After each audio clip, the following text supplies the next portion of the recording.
রহমতুল্লাহি ওয়া বারাকাতুহু। বিসমিল্লাহির রহমানির রহিম। আলহামদুলিল্লাহি রাব্বিল আলামিন ওয়াসসালাতু ওয়াসসালামু আলা সাইয়্যিদিল মুরসালিন নবিয়িনা মুহাম্মদ ওয়া আলা আলিহি ওয়া সাহবিহি আজমাইন ওয়া মান তাবিআহুম বিইহসানিন ইলা ইয়াউমিদ্দিন। আম্মা বা'দ, ফাউযু বিল্লাহি মিনাশ শাইতানির রাজীম। বিসমিল্লাহির রহমানির রহিম। হামিম আইন সিন কাফ। কাযালিকা ইউহি ইলাইকা ওয়া ইলাল লাযিনা মিন ক্বাবলিক আল্লাহুল আজিজুল হাকীম। লাহু মা ফিস সামাওয়াতি ওয়া মা ফিল আরদি ওয়া হুয়াল আলিয়্যুল আযীম। আল্লাহ পাক রব্বুল আলামিনের সমস্ত প্রশংসা, যে আল্লাহ পাক রব্বুল আলামিন যাকে ইচ্ছা সম্মানিত করেন আর যাকে ইচ্ছা লাঞ্ছিত অপদস্থ করেন।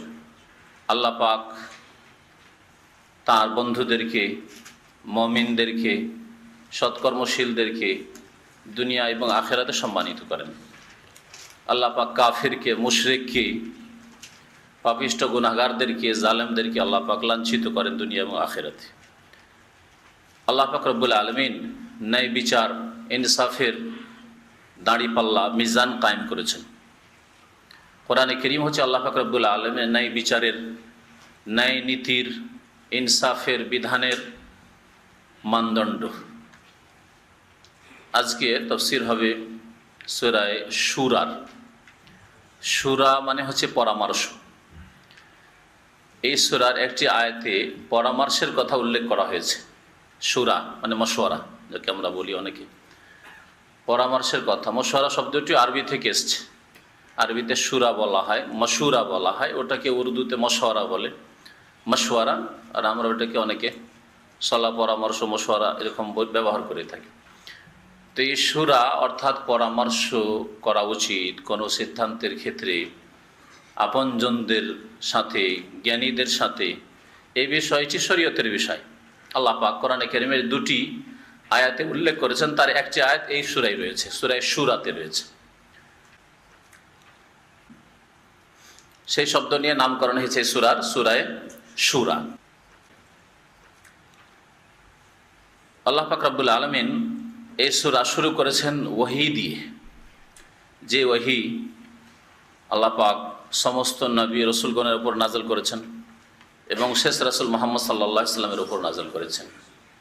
যেই ওহী হচ্ছে কোরআনে কারীম, ওই রকমই আগের যে কিতাবসমূহ সেগুলি আল্লাহ পাক রব্বুল আলামিনের ওহী। ওহী হচ্ছে আল্লাহ পাকের আসমানি বিধান, ওহী হচ্ছে আল্লাহ পাকের দিন। আল্লাহ পাকের দিনের উৎস হচ্ছে ওহী। ওহী দ্বারা যদি প্রমাণিত হয় তাহলে সেটা দিন, আর ওহী দ্বারা যদি প্রমাণিত না হয় তো সেটা দিন নয়, সেটা আল্লাহ পাকের বিধান নয়। ওহী কোরআনে কারীম এবং ওহী রাসূলুল্লাহ সাল্লাল্লাহু আলাইহি সাল্লামের হাদিস, তিনি যা বলেছেন, তিনি যা করেছেন, আর যেসব কাজের স্বীকৃতি দিয়েছেন, সামনে করা হয়েছে, নবী সাল্লাল্লাহু আলাইহি সাল্লাম অনুমোদন দিয়েছেন। এই সূরার প্রথমে দুটি আয়াত পরপর রয়েছে যাতে বিচ্ছিন্ন অক্ষর রয়েছে, হুরুফে মুকাত্তাআত মানে বিচ্ছিন্ন অক্ষর, যেগুলির উদ্দেশ্য আল্লাহ পাক ছাড়া আর কেউ জানে না। কোরআনে কারীমের বিভিন্ন সূরা, আর প্রথমে রয়েছে তার মধ্যে এটি একটি সূরা, হা একটি অক্ষর, মিম, তারপরে দ্বিতীয় আয়াত রয়েছে আইন, সিন, কাফ। এই পাঁচটি অক্ষর এই সূরার প্রথমে রয়েছে, বিচ্ছিন্ন অক্ষর, যার উদ্দেশ্য আল্লাহ পাকই ভালো জানেন। তবে এর আগে অনেকবারই বলেছি, হয়তো আল্লাহ পাক রব্বুল আলামিন আরব জাতিকে, যাদের মাতৃভাষা আরবি ছিল,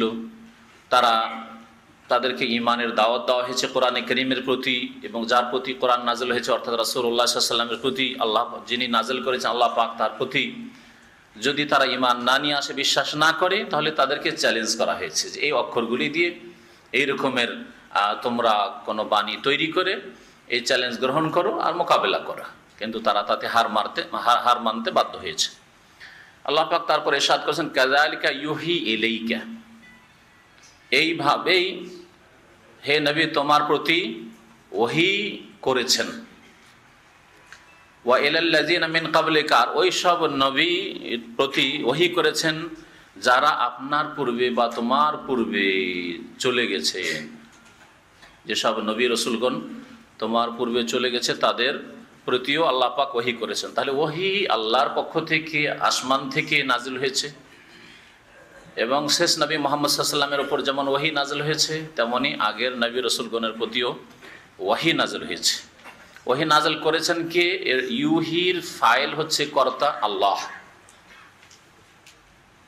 ফাইল হচ্ছে আল্লাহ, যা পরে এসেছে।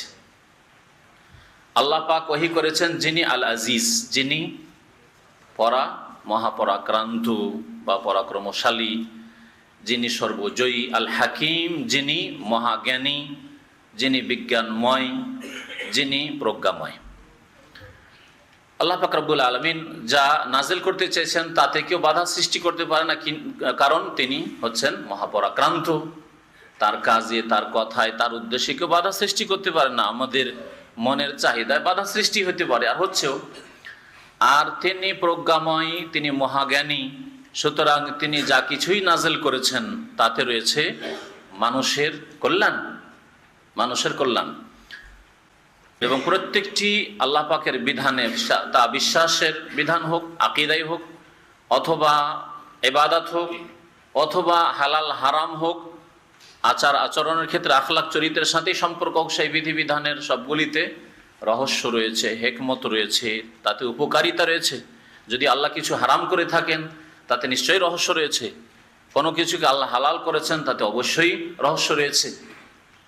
কোনো ক্ষেত্রে বলেছেন এই ক্ষেত্রে উজু করতে হবে, উজু তোমার ভঙ্গ হয়েছে, তাতে অবশ্যই রহস্য রয়েছে। কোনো ক্ষেত্রে উজু ভঙ্গ হবে না, এতে রহস্য রয়েছে যে কোনো বিধিবিধানে। কারণ তা নাজিল করেছেন আল হাকিম, যিনি প্রজ্ঞাময়। এইরকমের সৃষ্টিগত ক্ষেত্রে আল্লাহ পাক যা কিছু করে থাকেন, কাউকে আল্লাহ ছেলে দিলেন না, কাউকে মেয়ে দিলেন না, কাউকে ছেলে মেয়ে কিছুই দিলেন না, কাউকে আল্লাহ অসুস্থ করলেন, কাউকে সুস্থ রাখলেন, কাউকে ধন সম্পদ দিলেন, কাউকে শিক্ষিত হওয়া সত্ত্বেও, বিচক্ষণ হওয়া সত্ত্বেও অভাবী রাখলেন।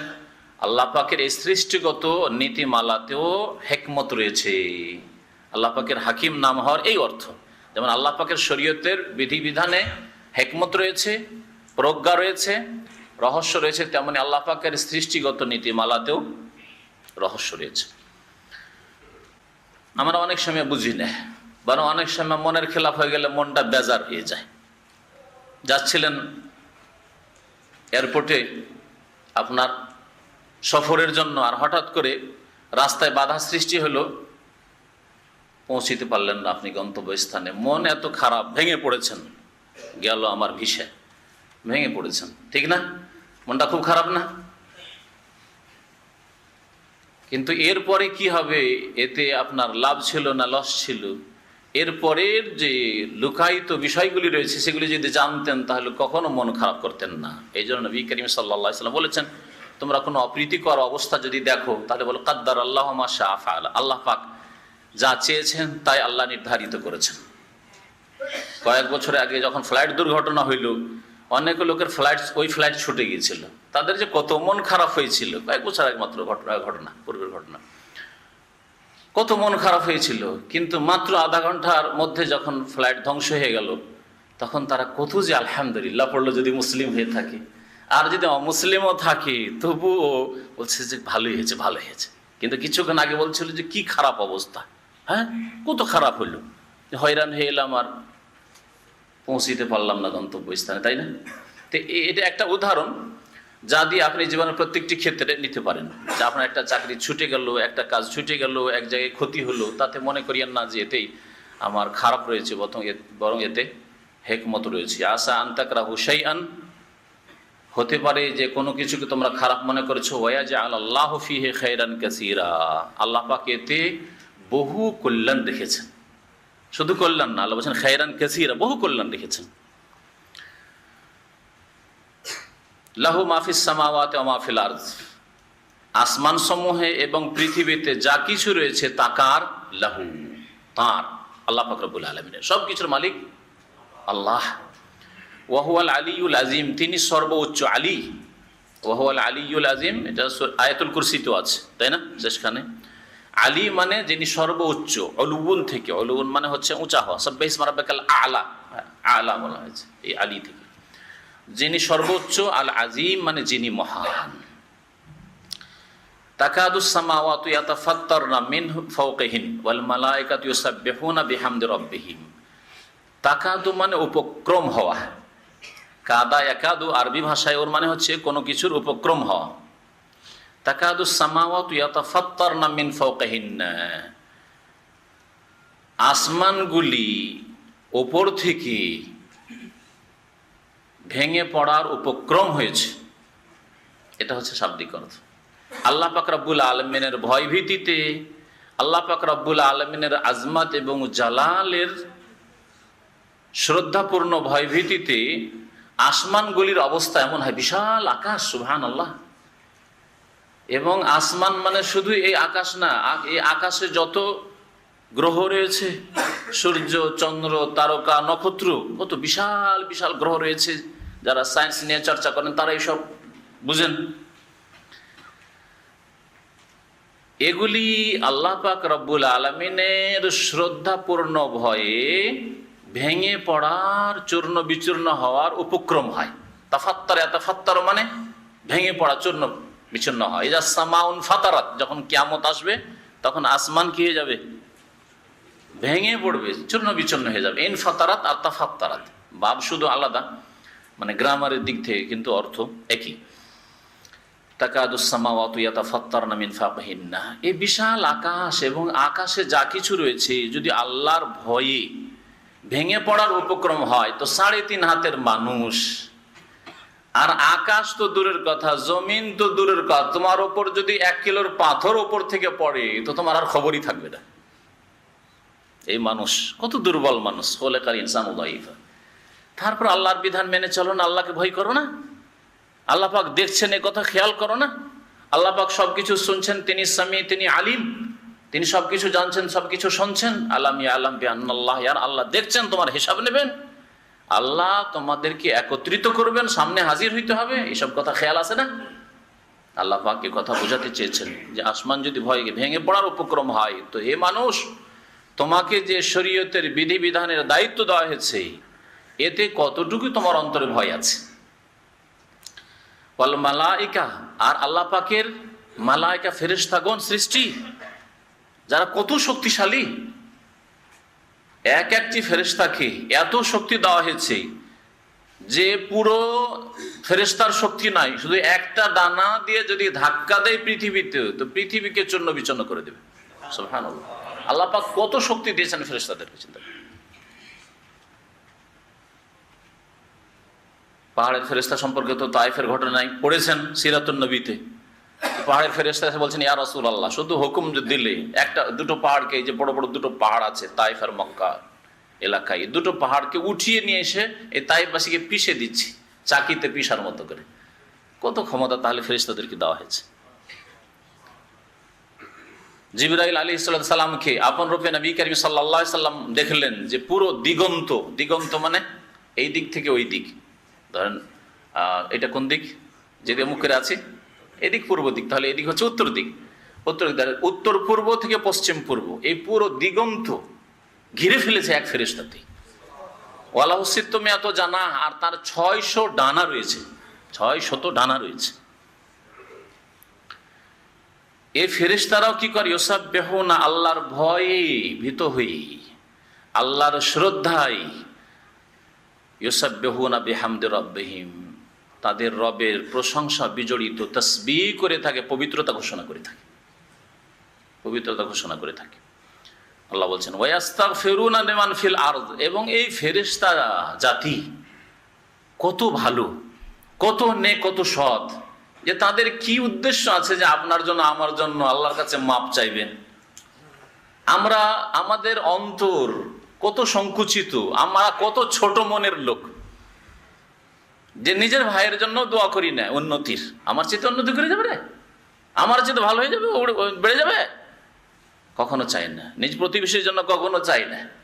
হ্যাঁ, ইসলামের শিক্ষা নিয়েও আমার চাইতে বেড়ে যাক বা আমার মতো তারও উন্নতি হোক, এটা কখনো কেউ চাই না, অথচ ইসলামের জ্ঞান হয়তো তার কাছে আছে। এই হলো আমাদের সংকীর্ণ চিন্তাধারা এবং হিংসা বিদ্বেষী মন, পাপিষ্ট মন।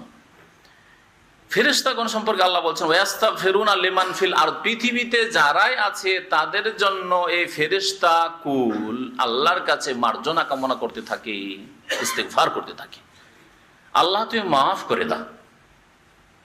লিমান ফিল আরদ, মুমিনদের জন্য মার্জনার কামনা করে যে আল্লাহ মুমিনদেরকে, মুসলিমদের যারা বিশ্বাসী তাদেরকে মাফ করে দাও, আর যারা অবিশ্বাসী কাফের মুশরিক গুমরাহ পথভ্রষ্ট তাদের জন্য হিদায়াতের দোয়া করে। এটাই হচ্ছে তাদের জন্য ইস্তিগফার। কারণ কুফরির অবস্থায় থাকবে, আর তাদের জন্য ইস্তিগফারের একটি পথ, সেটা হচ্ছে আল্লাহর প্রতি ঈমান, আল্লাহর তাওহীদের প্রতিষ্ঠা। যতক্ষণ পর্যন্ত আল্লাহর একত্ব প্রতিষ্ঠা না করবে, যতক্ষণ পর্যন্ত শিরক মুক্ত না হবে, ততক্ষণ পর্যন্ত কারোর জন্য মার্জনা কামনা করা যাবে না। সুতরাং হিদায়াতেরই দোয়া। মার্জনা কামনা মানে কাফের অমুসলিমদের ক্ষেত্রে, বা যারা মুসলিম হওয়া সত্ত্বেও যারা নাস্তিক, যারা বেদিন, যারা সেকুলার ধর্মনিরপেক্ষতায় বিশ্বাসী, যারা পরকাল সম্পর্কে মোটেই চিন্তা নেই, তাদের পেট আর যৌন চাহিদা ছাড়া আর তৃতীয় কোনো চিন্তা নেই, এরা ওইরকমই। এদের জন্য ফেরেশতারা হিদায়াতের দোয়া করে যে আল্লাহ এদেরকে হিদায়াত করো। ইয়াস্তাগফিরুনা লিমান ফিল আরদ। কত উদারতা তাহলে ফেরেশতাদের অন্তরে, চিন্তা করুন। আলা ইন্নাল্লাহুল গফুরুর রহিম, শুনে রাখো যে নিশ্চয়ই আল্লাহ পাক রব্বুল আলামিনই হচ্ছেন বড় মার্জনাকারী। গফুর আল্লাহর একটি নাম, আর রাহিম তিনি দয়াবান। সুতরাং তিনি যারা ঈমানদার তাদেরকে মাফ করে দেন। আর কাফেরদেরকে মাফ করার আরেকটা অর্থ হচ্ছে যে তাদেরকে পাপের সাথে, বা পাপিষ্ট গুনাহগারদের মাফ করার অর্থ হচ্ছে যে তাদেরকে সাথে সাথে পানিশমেন্ট দেন না, শাস্তি দেন না, তাদেরকে ছাড় দেন, অবসর দেন। 1 বছর, 2 বছর, 5 বছর, 10 বছর, 50 বছর, 60 বছর, সারা জীবনটাই ফ্রি ছেড়ে দিলেন, আল্লাহ ধরলেন না। এটি আল্লাহর মাফ করা নাই? এটা হচ্ছে পাপিষ্ট গুনাহগার কাফেরদের ক্ষেত্রে আল্লাহ পাক রব্বুল আলামিনের গফুর হওয়া, রাহিম হওয়া। আল্লাহর কি দয়ার বহিঃপ্রকাশ নয়? আল্লাহ কত রহম করছেন, যে পাপ করেই যাচ্ছেন আল্লাহর জমিনে, আল্লাহর নিয়ামত নিয়ে সবকিছু আল্লাহর, আর গুনাহ করছেন, তারপর আল্লাহ ধরছেন না। এটা হচ্ছে আল্লাহ পাক রব্বুল আলামিনের রহমত অমুসলিমদের জন্য, কাফেরের জন্য, মুশরিকের জন্য, গুনাহগারদের জন্য। আর মুমিনদের জন্য তো আল্লাহ পাকের খাস রহমত আছেই, যারা সত্যিকার অর্থে মুমিন, সৎকর্মশীল। এবং আল্লাহ পাক রব্বুল আলামিনের মার্জনা তো আছেই, যে আল্লাহ পাক তাদেরকে মাফ করে দেন। ওয়াল্লাযিনা ইত্তাখাযু মিন দুনিহি আউলিয়া, আল্লাহ বলছেন যে আর যারা আল্লাহকে বাদ দিয়ে অনেক অভিভাবক, পৃষ্ঠপোষক সাব্যস্ত করেছে, আল্লাহকে বাদ দিয়ে কেউ দেবদেবীর পূজা শুরু করেছে, আল্লাহকে বাদ দিয়ে কেউ পীর ফকিরের পূজা শুরু করেছে, আল্লাহ পাককে বাদ দিয়ে কেউ কবর মাজারের পূজা শুরু করেছে, আল্লাহ পাকের কাছে সন্তান সন্ততি চাওয়া বাদ দিয়ে, রোগের আরোগ্য চাওয়া বাদ দিয়ে, কবর মাজারে ওরসে গিয়ে রোগের আরোগ্য তলব করে, সন্তান সন্ততি কামনা করে, মনের কামনা বাসন পূরণ করার আশা রাখে, এরা আল্লাহকে বাদ দিয়ে অন্য কি আউলিয়া মানে অভিভাবক, পৃষ্ঠপোষক সাব্যস্ত করেছে। এইরকমই আল্লাহ পাক রব্বুল আলামিনের বিধানকে বাদ দিয়ে, ওহীর বিধানকে, আল্লাহ পাকের নাযিলকৃত বিধানকে বাদ দিয়ে যারা মানব রচিত বিধান দিয়ে ফয়সালা করে, তার উপর সন্তুষ্ট থাকে, এরাও তাতে শামিল। মানুষের আইনকে, কোরআনের আইনকে সরিয়ে দিয়ে কোরআনকে আলমারিতে রাখে বরকতের জন্য, কোরআনকে মসজিদে রাখে বরকতের জন্য, আর বাকি তাদের জীবনে শাসন চলছে মানুষের আইনের, পশ্চিমা ইহুদি নাসারাদের আইনের। ওয়াল্লাযিনা ইত্তাখাযু মিন দুনি আউলিয়া, এই সবগুলি দল শামিল। আল্লাহ হাফিজুন আলিম, আল্লাহ পাক বলছেন আল্লাহ তাদের উপর নজর রাখছেন। হে নবী, তোমার ক্ষমতা নেই যে তাদের হিসাব নিকাশ নেবে, তাদের খোঁজ খবর নেবে, তাদের শাস্তি দেবে, আর এটা তোমার দায়িত্ব নয়। তোমার দায়িত্ব হচ্ছে তাদের কাছে সত্যকে পৌঁছিয়ে দেওয়া। বাকি আল্লাহ তাদের উপর নজর রাখছেন যে কে কি করছে, আর কখন এদেরকে শাস্তি দিতে হবে, দুনিয়াতে না আখেরাতে, মতের আগে না মতের পরে। মতের আগে দিতে হলে কি ধরনের শাস্তি দিতে হবে, কার সংশোধন হবে, কার সংশোধন হবে না। অনেকে আছে যে সামান্য একটু ধাক্কা খেয়ে সংশোধন হয়ে গেল, এটা দুর্ঘটনা হলো, একটু বালা মুসিবত আসলো, পারিবারিক সমস্যা হলো, তা অথবা একবার জেলে গেল, তারপর নামাজি হয়ে চলে আসলো, মুসল্লি ভালো মানুষ হয়ে চলে আসলো, অনেকেই হচ্ছে। আবার কেউ আরো খারাপ হচ্ছে, এমনও আছে যা তাদের শয়তানি আরো বৃদ্ধি পাচ্ছে। আল্লাহ বলছেন আল্লাহ হাফিজুন আলিম, আল্লাহ তাদের উপর নজর রাখছেন, আল্লাহ তাদের সুরক্ষাকারী, আল্লাহ তাদের রক্ষণাবেক্ষণে রেখেছেন যে কোথায় যাচ্ছে। আল্লাহর ক্ষমতার বাইরে পালাতে পারবে না, সরকারের নজরের বাইরে পালিয়ে যেতে পারে, কোথায় যে লুকিয়ে গেল আসামি খুঁজেই পাওয়া যায় না। গোটা দেশের যে প্রশাসন ক্ষমতা আছে তা দিয়েও খুঁজে পাওয়া গেল না আসামিকে, কোথায় খুঁজে পাওয়া যাচ্ছে না, কোথায় যে লুকিয়েছে। কিন্তু আল্লাহ বলছেন আল্লাহ হাফিজুন আলিম, আল্লাহ তাদের উপর নজর রাখছেন। ওমা আনতা আলাইহিম বিওয়াকিল, হে নবী তুমি তাদের দায় দায়িত্ব বহন করো না, তোমার উপর এই দায় দায়িত্ব চাপানো হয়নি। তোমার দায়িত্ব নয় যে তুমি তাদের হিসাব নিকাশ নেবে, তাদের শাস্তি দেবে, তাদের কি করতে হবে, না। তোমার কাজ হচ্ছে লাস্তা আলাইহিম বিমুসাইতির, আল্লাহ অন্য আয়াতে আম্মা পারা সূরা বলেছেন, হে নবী তুমি তাদের উপর দারোগা স্বরূপ নও, ধরবো মারবো শাস্তি দেব, এটা কাম তোমার নাই, এই কাজটা তোমার নাই। তোমার কাজ হচ্ছে ইন আলাইকা ইল্লাল বালাগ, অন্য আয়াতে আল্লাহ বলেছেন তোমার কাজ হচ্ছে একমাত্র বালাগ করে দেওয়া। বালাগ মানে পৌঁছিয়ে দেওয়া, আল্লাহর দিন পৌঁছে দেওয়া, কোরআনের কথা পৌঁছে দেওয়া, হাদিসের কথা পৌঁছে দেওয়া, আল্লাহর শরীয়ত কি বিশ্বাস করতে হবে, কিভাবে ইবাদত করতে হবে, কিভাবে আদান প্রদান করতে হবে, কোনটি হালাল কোনটি হারাম, পৌঁছে দেওয়া তোমার কাজ। ওমা আনতা আলাইহিম বিওয়াকিল, তাদের দায় দায়িত্ব তোমার উপর নেই। ওয়া কাযালিকা আওহাইনা ইলাইকা কুরআনান আরাবিয়্যা, আল্লাহ পাক আরো বলছেন যে এইভাবে যেমন আগের নবীদের উপর আমি ওহী করেছি, বিভিন্ন কিতাব তাওরাত ইনজিল নাযিল করেছি, আরো সুহুফে ইব্রাহিম মুসা সাহিফা নাযিল করেছি, অনুরূপ আমি হে নবী তোমার প্রতি ওহী করেছি কুরআনান আরাবিয়্যা, কোরআনকে আরবি ভাষায়, কোরআন আরবি ভাষায় নাযিল করেছি। লিতুনজিরা উম্মাল কুরা, যাতে করে প্রথমে তুমি উম্মুল কুরা অর্থাৎ মক্কাতুল মুকাররমার অধিবাসীদেরকে সতর্ক সাবধান করো। উম্মুল কুরা হচ্ছে মক্কার একটি নাম, প্রাচীন নাম। উম্মুল কুরা, কারিয়াতুন মানে একটি গ্রাম বা একটি শহর, আর কুরা মানে বহু গ্রাম বা বহু শহর। আর উম্মুন মানে হচ্ছে মা, উম্মুন মানে হচ্ছে মূল, আসল। নিজের মাকে মায়ের জন্য বলা হয় যে মা হচ্ছে ছেলে মেয়েদের আসল মূল। উম্মুল কুরা সমস্ত শহর, সমস্ত গ্রাম, সমস্ত জনপদের মূল বা মা হচ্ছে মক্কায়ে মুকাররমা। এই জন্য বলা হয়েছে যে মক্কায়ে মুকাররমা সবচেয়ে শ্রেষ্ঠ আল্লাহ পাক রব্বুল আলামিনের শহর, জমিন, ভূমি। আর মক্কায়ে মুকাররমা আরব যতগুলি এলাকা রয়েছে, যে আরবি ভাষা কোরআনে কারীম প্রথম নাযিল হয়েছে, সমস্ত আরব এলাকার প্রাচীন শহর, প্রাচীন শহর মক্কা। মক্কা যখন শহর হয়, মক্কায় জনবস্তি শুরু হয়, তখন মদিনার অস্তিত্ব ছিল না, জিদ্দার অস্তিত্ব ছিল না, না রিয়াজের অস্তিত্ব ছিল না, বাগদাদের অস্তিত্ব ছিল না, বাসরা কুফার অস্তিত্ব ছিল না, কায়রোর অস্তিত্ব ছিল, কিছু ছিল। এই জন্য উম্মুল কুরা বলা হয়েছে। লিতুনজিরা উম্মাল কুরা, তাহলে প্রথমে নবী করিম সাল্লাল্লাহু আলাইহি ওয়াসাল্লাম বলা হচ্ছে যে মক্কাবাসীকে প্রথম সতর্ক সাবধান করে তাদেরকে দাওয়াত দেবে ওহীর।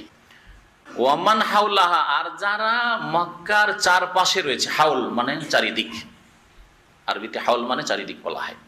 আল্লাহুম্মা হাওয়ালাইনা ওয়ালা আলাইনা, আমাদের চারপাশে বৃষ্টি দাও, আমাদের উপর বৃষ্টি দিও না। নবী করিম সাল্লাল্লাহু আলাইহি ওয়াসাল্লাম যখন খুব বেশি বৃষ্টি হয়ে গিয়েছিল মদিনায়, তখন দোয়া করেছিলেন। হাউলের বহু বচন হাওয়ালি, হাওয়ালাইনা, আমাদের চারপাশে বৃষ্টি দাও, ওয়ালা আলাইনা, আমাদের উপর বৃষ্টি দিও না। ওমান হাউলা, যারা চারপাশে, চারপাশে মানে শুধু মক্কার চারপাশে মানে 2-4-10 কিলোমিটার, 20 কিলোমিটার বা 200-100 কিলোমিটার নিয়ে চারপাশে মানে পূর্ব পশ্চিম উত্তর দক্ষিণে সারা বিশ্বে তোমার দাওয়াত পৌঁছাবে, মানব জাতিকে সতর্ক করবে, কিন্তু প্রথম শুরু করবে উম্মুল কুরা থেকে, মক্কা থেকে।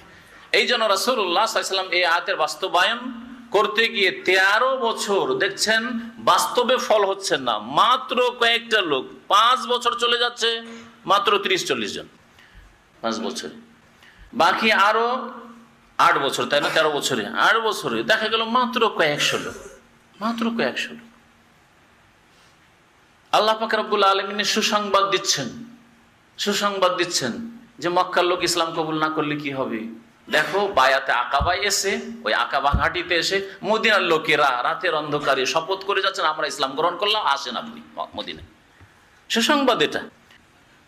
কিন্তু তারপর আল্লাহ পাকের হুকুম যতক্ষণ না হচ্ছে ততক্ষণ পর্যন্ত তিনি মক্কা থেকে বের হচ্ছেন। আল্লাহ পাকের হুকুম হয়েছে বলে তায়েফে গেছেন, আবার ফিরে এসেছেন। তায়েফ থেকে ফিরে আসার সময় সেখানে আল্লাহ পাক সুসংবাদ দিয়েছেন, যেগুলিতে ঢুকলে তাফসীরের সময় আমাদের চলে যাচ্ছে, সে ঢুকছি না। আল্লাহ পাকের রাস্তাতে সুসংবাদ দিয়েছেন, এই তায়েফের মানুষ যদি ইসলাম কবুল না করে, জিনেরও তো ইসলাম কবুল করলো, এটা সুসংবাদ নয় কি? এটা কি আশ্বাস নয় আল্লাহর পক্ষ থেকে যে তোমার উদ্দেশ্যে তুমি কামিয়াব? এই তায়েফের মানুষ হিদায়াত হলো না, কিন্তু জিনেরা তো হিদায়াত হলো মাত্র ফজরের কয়েকটি লাইনের তিলাওয়াত শুনে, কয়েকটি আয়াতের তিলাওয়াত শুনে। চিন্তা করুন আপনি। তারপরে যে বাগানে ঢুকেছিলেন আর বাগানে আঙ্গুর যে পেশ করেছিল, যেই গোলাম, সেই গোলাম বিসমিল্লাহ বলে যখন নবী করিম সাল্লাল্লাহু আলাইহি ওয়াসাল্লাম আঙ্গুর খাওয়া শুরু করলেন, তখন সে বলল, আমি তো বিসমিল্লাহ এখানে অনেকদিন জীবনে শুনিনি, আরবরা তো কেউ বিসমিল্লাহ বলে না, এই কোথা থেকে বিসমিল্লাহ? বলছে, তুমি কোথা থেকে এসছো? ওই গোলামকে নবী সাল্লাল্লাহু আলাইহি ওয়াসাল্লাম জিজ্ঞেস, তুমি কোথাকার? বলছে, আমি ওই নিনুয়া শহরের। বলছে, নিনুয়া মানে ইউনুস আলাইহিস সালামের গ্রাম নিনুয়া, ওই শহরের? বলছে, হ্যাঁ ওই শহরের। আপনি ইউনুসের নাম জানেন? আপনি ইউনুস আলাইহিস সালামের নাম জানেন? বলছে, হ্যাঁ জানবো না কেন, তিনি যেখান থেকে এসেছেন সেখান থেকেই তো আমি এসেছি, অর্থাৎ তিনি যে নবী হয়েছেন আমি তো নবী হয়ে এসেছি। সুবহানাল্লাহ। সেই গোলাম, তার মনিব মালিকরা কেউ ইসলাম গ্রহণ করছে না, পয়সাওয়ালারা, সেই গোলাম কিন্তু দাস ইসলাম কবুল করছে। এটা কি সুসংবাদ নয়? সুসংবাদ, সুসংবাদ। কিন্তু আল্লাহ পাক রব্বুল বলেন, প্রথম নিজের জাতিকে, নিজের আত্মীয় স্বজনকে, নিজের গ্রামবাসীকে, নিজের শহরবাসীকে সত্যের দাওয়াত দিতে হবে।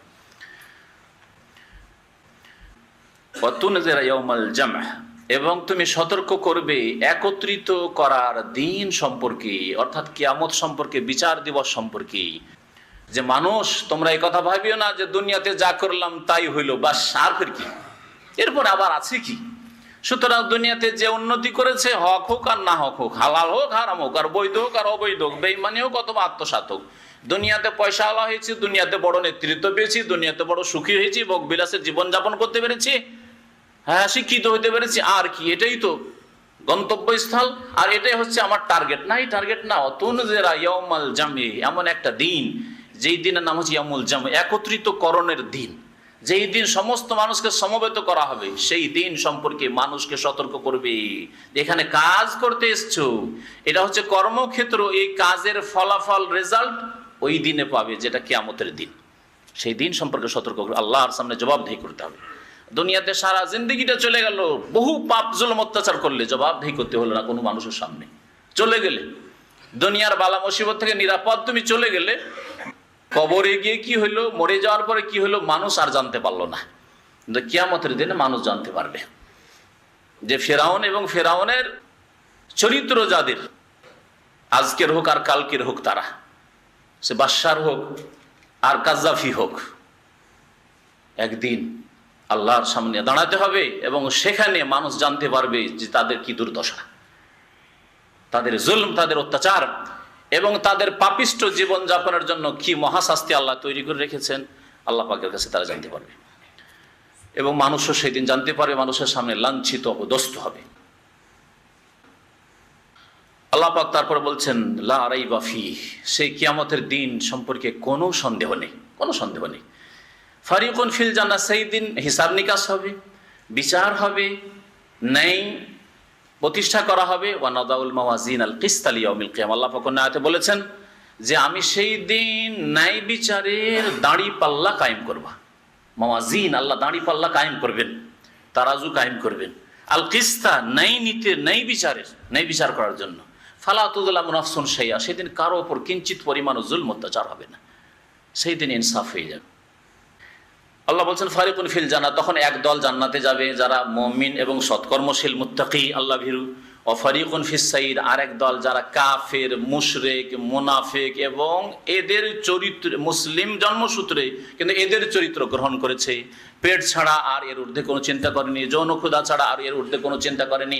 আল্লাহ কেন আমাকে সৃষ্টি করলেন, আল্লাহর সামনে আমার কি হক রয়েছে, আল্লাহর প্রাপ্য কি রয়েছে আমার উপর, কোনোদিন সে চিন্তাও করেনি আর পালনও করেনি। এইরকম জন্মসূত্রে শুধু মুসলিম, তারাও ফারিকুন ফিস সাইর, জাহান্নামী দলে ভর্তি হবে। একদল জান্নাতে যাবে, ভাগ্যবান হবে, আর একদল হতভাগা মরদুদ বিতাড়িত আল্লাহর রহমত থেকে তারা জাহান্নামে যাবে। সাইর মানে হচ্ছে জ্বলন্ত আগুন, সাইর জাহান্নামের একটি নাম, আর ওর অর্থ হচ্ছে জি ওয়াইজাল জাহিম সুইরাত। আল্লাহ তাআলা বলছেন যখন জাহান্নামকে কি করা হবে, প্রজ্বলিত করা হবে, জ্বলন্ত আগুন।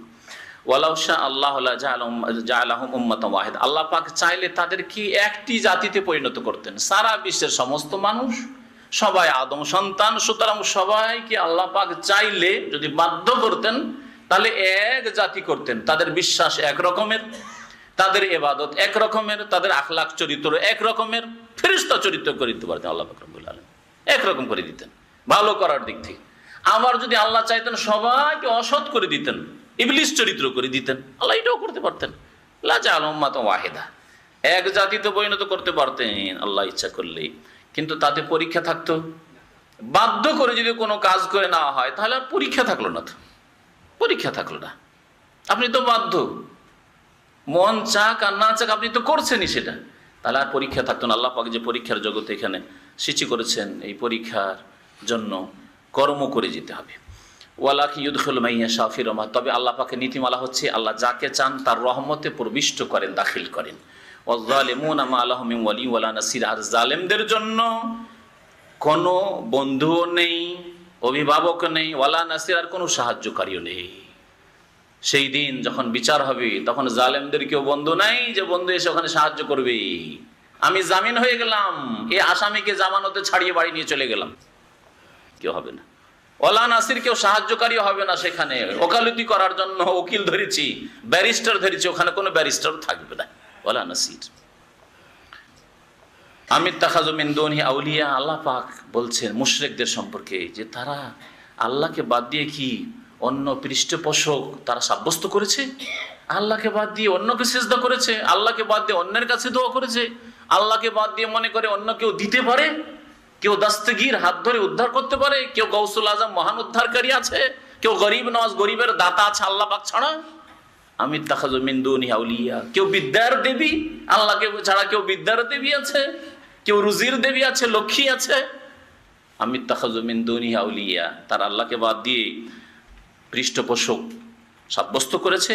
ফাল্লাহু আল-আলিয়্যুল ওয়ালি, আল্লাহই তো হচ্ছেন সত্যিকার অভিভাবক, পৃষ্ঠপোষক, আল্লাহই হচ্ছেন একমাত্র ওয়ালি এবং তিনি মাওলা। আনতা ওয়ালিয়ুহা মাওলাহা, নবী সাল্লাল্লাহু আলাইহি ওয়াসাল্লামের একটি হাদিসের দুআই রয়েছে, আল্লাহুম্মা আতে নাফসি তাকওয়াহা, আল্লাহ আমার নফসকে, আমার হৃদয়কে তুমি তাকওয়া দান করো, তোমার ভয় ভীতি দান করো, পাপমুক্ত জীবন যাপন দান করো। ওয়াজাক্কিহা, আর তাকে পরিশুদ্ধ করো, পাক পবিত্র করো। আনতা খায়রু মান যাক্কাহা, তুমি সর্বশ্রেষ্ঠ সত্তা যিনি পবিত্রতা দান করতে পারেন। আনতা ওয়ালিয়ুহা ওয়া মাওলাহা, তুমি এই নফসের আমার ওয়ালি এবং তুমি তার মাওলা। ওয়ালি এবং মাওলা এই হাদিসে বলা হয়েছে। আল্লাহ হচ্ছেন মাওলা এবং আল্লাহ হচ্ছেন ওয়ালি। ওয়া হুয়া ইউহিল মাউতা, এবং তিনি মৃতদেরকে জীবিত করে থাকেন। মাউতা মাইয়েতের বহুবচন, মৃতদেরকে আল্লাহ পাকে জীবিত করে থাকেন। ওয়া হুয়া আলা কুল্লি শাইইন কাদির, তিনি সবকিছুর উপর ক্ষমতাবান। ওয়া মাখতালাফতুম মিন শাইইন ফাহুকমুহু ইলাল্লাহ, এই আয়াত মনে রাখবেন, সূরা আশ-শুরা আয়াত নম্বর 10। ওয়া মাখতালাফতুম মিন শাইইন, কোনো কিছুর ক্ষেত্রে, কোনো বিষয়ের ক্ষেত্রে যদি তোমাদের মাঝে মতবিরোধ হয়, যদি তোমাদের মাঝে বিভক্তি হয়, মতবিরোধ হয়, দলাদলি হয়, এটা করব না, এটা জায়েজ না জায়েজ, এটা বিশ্বাস করব না বিশ্বাস করব না, নবী নূরের না মাটির, আল্লাহ তার আরশে না সর্বত্র, ওমাখতালাফতু মিন শাইইন, ছোট হোক আর বড় হোক, পবিত্রতার মাসলা হোক আর নামাজের মাসলা মাসাইল হোক, আর হালাল হারাম জায়েজ না জায়েজের মাসলা মাসাইল হোক, ওমাখতালাফতু মিন শাইইন, যে কোনো ক্ষেত্রে তোমাদের ইখতিলাফ।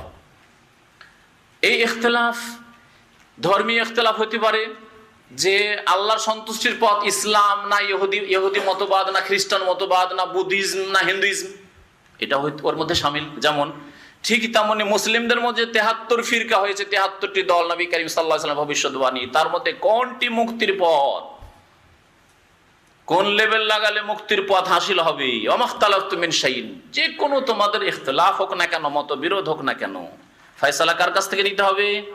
ফাহুকমুহু ইলাল্লাহ, তার ফয়সালা, তার সিদ্ধান্ত নিতে হবে আল্লাহর কাছে, আল্লাহর উপর ন্যস্ত রয়েছে, আল্লাহর উপর অর্পিত হবে, আল্লাহ পাকের কাছ থেকে ফয়সালা নিতে হবে। আল্লাহ পাকের ফয়সালা কোথায় পাবেন? কোরআনুল কারীমে। আর পাবেন কোথায়? আল্লাহ পাক একজন রাসূল পাঠিয়েছেন যাকে ওহী করেছেন, তিনি একমাত্র গায়বের কথা আল্লাহর পক্ষ থেকে জেনেছেন, তার মাধ্যমে আমরা দিন জেনেছি। সুতরাং তিনি যে সিদ্ধান্ত দিয়েছেন তার হাদিসে, সেখান থেকে ফয়সালা নিতে হবে। এই আয়াতে শুধু আল্লাহর কথা বলা হয়েছে এবং আল্লাহ যেহেতু রাসূল পাঠিয়েছেন সুতরাং তাতে রাসূলুল্লাহ সাল্লাল্লাহু আলাইহি সাল্লামের হাদিসও শামিল। আর অন্য আয়াতে সূরা নিসার আয়াত নম্বর বলতে পারেন কেউ? 59।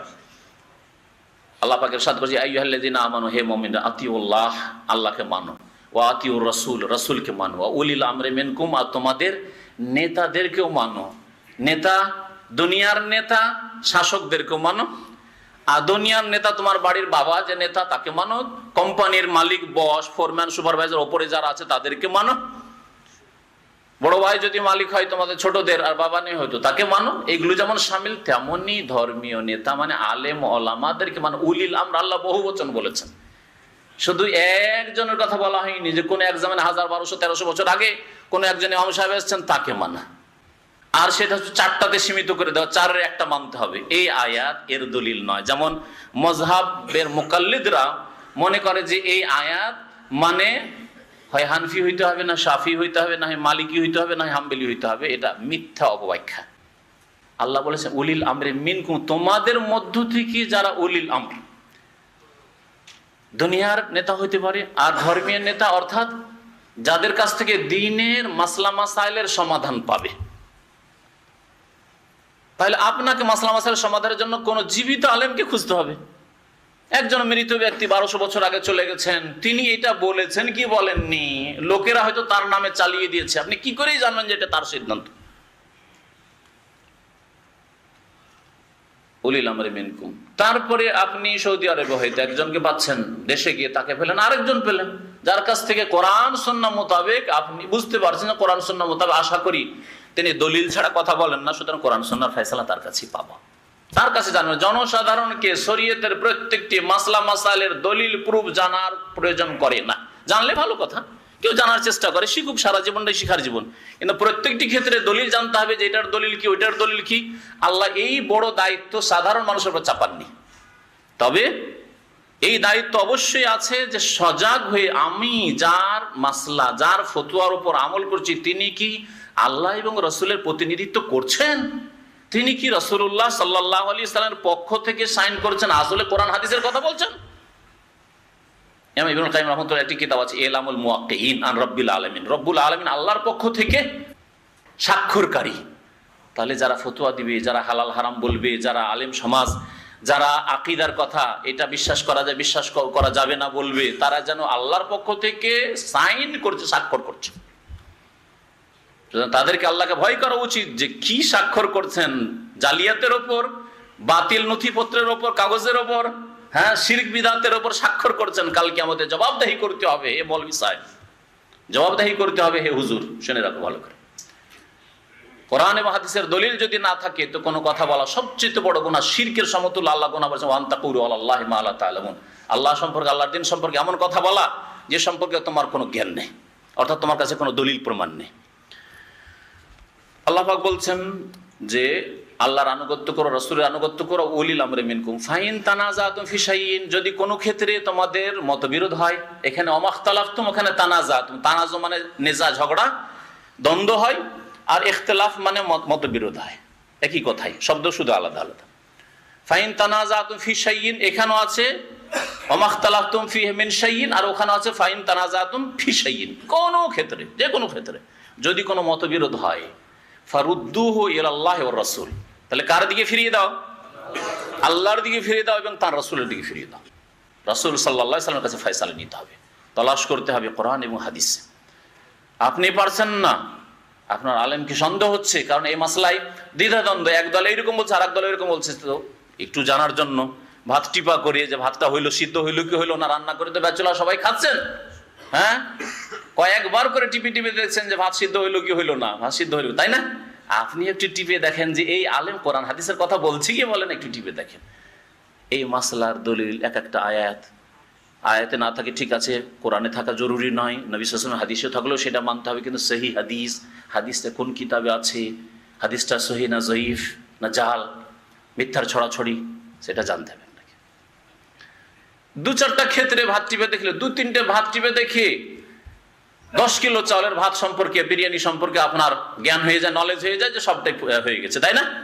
ঠিকই তেমনই প্রত্যেকটি মাসলা সাধারণ মানুষকে দলিল জানতে হবে না, কিন্তু 2-4টি মাসলা যে আলেমের ফতোয়ার উপর আমল করছেন, 2-4টি মাসলা এই দলিল যদি জানেন, তাহলে অনুমান হয়ে যাবে যে বাকিগুলো ইনশাআল্লাহ তাআলা কোরআন এবং হাদিসের কথা এই আলেম বলছেন।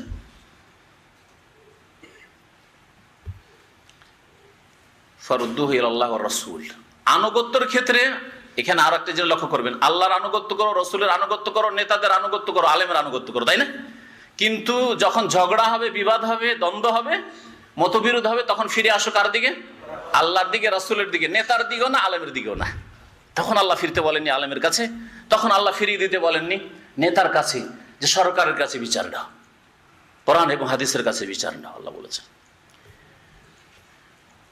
আল্লাহ বলছে যালিকুমুল্লাহু রাব্বী, এই আল্লাহই তো আমার রব, এই আল্লাহ আমার রব। নবী সাল্লাল্লাহু আলাইহি ওয়াসাল্লামকে আল্লাহ বলছেন যেভাবে বলে, যালিকুমুল্লাহ, এই আল্লাহ রব্বী, আমার রব। বান্দাকে আল্লাহ শিখাচ্ছেন, নবীকে শেখাচ্ছেন, আলাইহি তাওয়াক্কালতু, সুতরাং বান্দা বলবে আমি তার উপর আস্থা ভরসা করি, ওয়া ইলাইহি উনীব, এবং তার অভিমুখী হই। তাহলে আল্লাহর অভিমুখী হইতে হবে। আল্লাহর যে অভিমুখী হবে সে পয়সার অভিমুখী হবে না, পয়সার পিছনে ছুটবে না। হালাল যতটা আসলো আসলো, আমি হারাম কি সন্দেহতেও আমি যাব না। আমার নামাজ ঠিক রেখে, 5 ওয়াক্ত নামাজ, ফজর ঠিক রেখে, আমার জোহর আসর ঠিক রেখে, 5 ওয়াক্ত নামাজ ঠিক রেখে, আমার রোজা ঠিক রেখে যতটা কাজকর্ম করতে পারলাম, ব্যাস, আর এর বেশি করব না। না, কাজ খুব পরিশ্রমের কাজ, আর কাজ না করলেও কাজটা রমজানেই সারতে হবে, আর কাজ সারতে গিয়ে রোজা রাখতে পারছি না গরমের দিন, রোজা যাক কিন্তু আমার কাজটা শেষ হয়ে যাবে। এটা তাহলে পেটের অভিমুখী, পয়সার অভিমুখী, আল্লাহর অভিমুখী নয়। ওই ইলাইহি উনীব, আল্লাহ অভিমুখী হতে হবে। এ হচ্ছে এর অর্থ। দিনকে 1 নম্বরে রাখতে হবে, আল্লাহ পাকের সন্তুষ্টিকে 1 নম্বরে রাখতে হবে, রাসূলুল্লাহ সাল্লাল্লাহু আলাইহি ওয়াসাল্লামের অনুসরণকে 1 নম্বরে রাখতে হবে। এটা হচ্ছে আল্লাহ অভিমুখী হওয়া। 2 নম্বরে আপনি দুনিয়াকে রাখেন, দুনিয়া উপেক্ষা করিয়েন না। আল্লাহ বলছে দুনিয়াকে উপেক্ষা করিও না, ওয়ালা তানসা নাসিবাকা মিনাদ দুনিয়া, কিন্তু দুনিয়া 2 নম্বরে, 1 নম্বরে না। আগে আমার ঘুম, তারপরে নামাজ না, আগে আমার নামাজ তারপরে ঘুম। ফজরটা পড়ে নেন, আবার ঘুমিয়ে যান। এখানে বুঝতে পারবেন আপনি যে আপনি 1 নম্বরে কি রেখেছেন।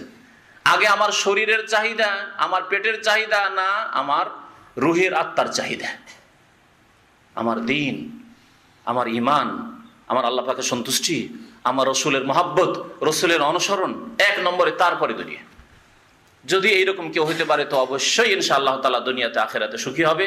আল্লাহ দুনিয়াতেও মাহরুম বঞ্চিত রাখবেন না, আর আখিরাতে আল্লাহ পাক রব্বুল আলামিন তার জন্য নিয়ামত রেখেছেন ইনশাআল্লাহ। আল্লাহ পাক তার সাথে ফাতিরুস সামাওয়াতি ওয়াল আরদ, আল্লাহ পাক হচ্ছেন আসমান জমিনের সৃষ্টিকারী। ফাতারা ইয়াফতুরু মানে সৃষ্টি করা, যেমন খালাকা ইয়াখলুকু মানে সৃষ্টি করা।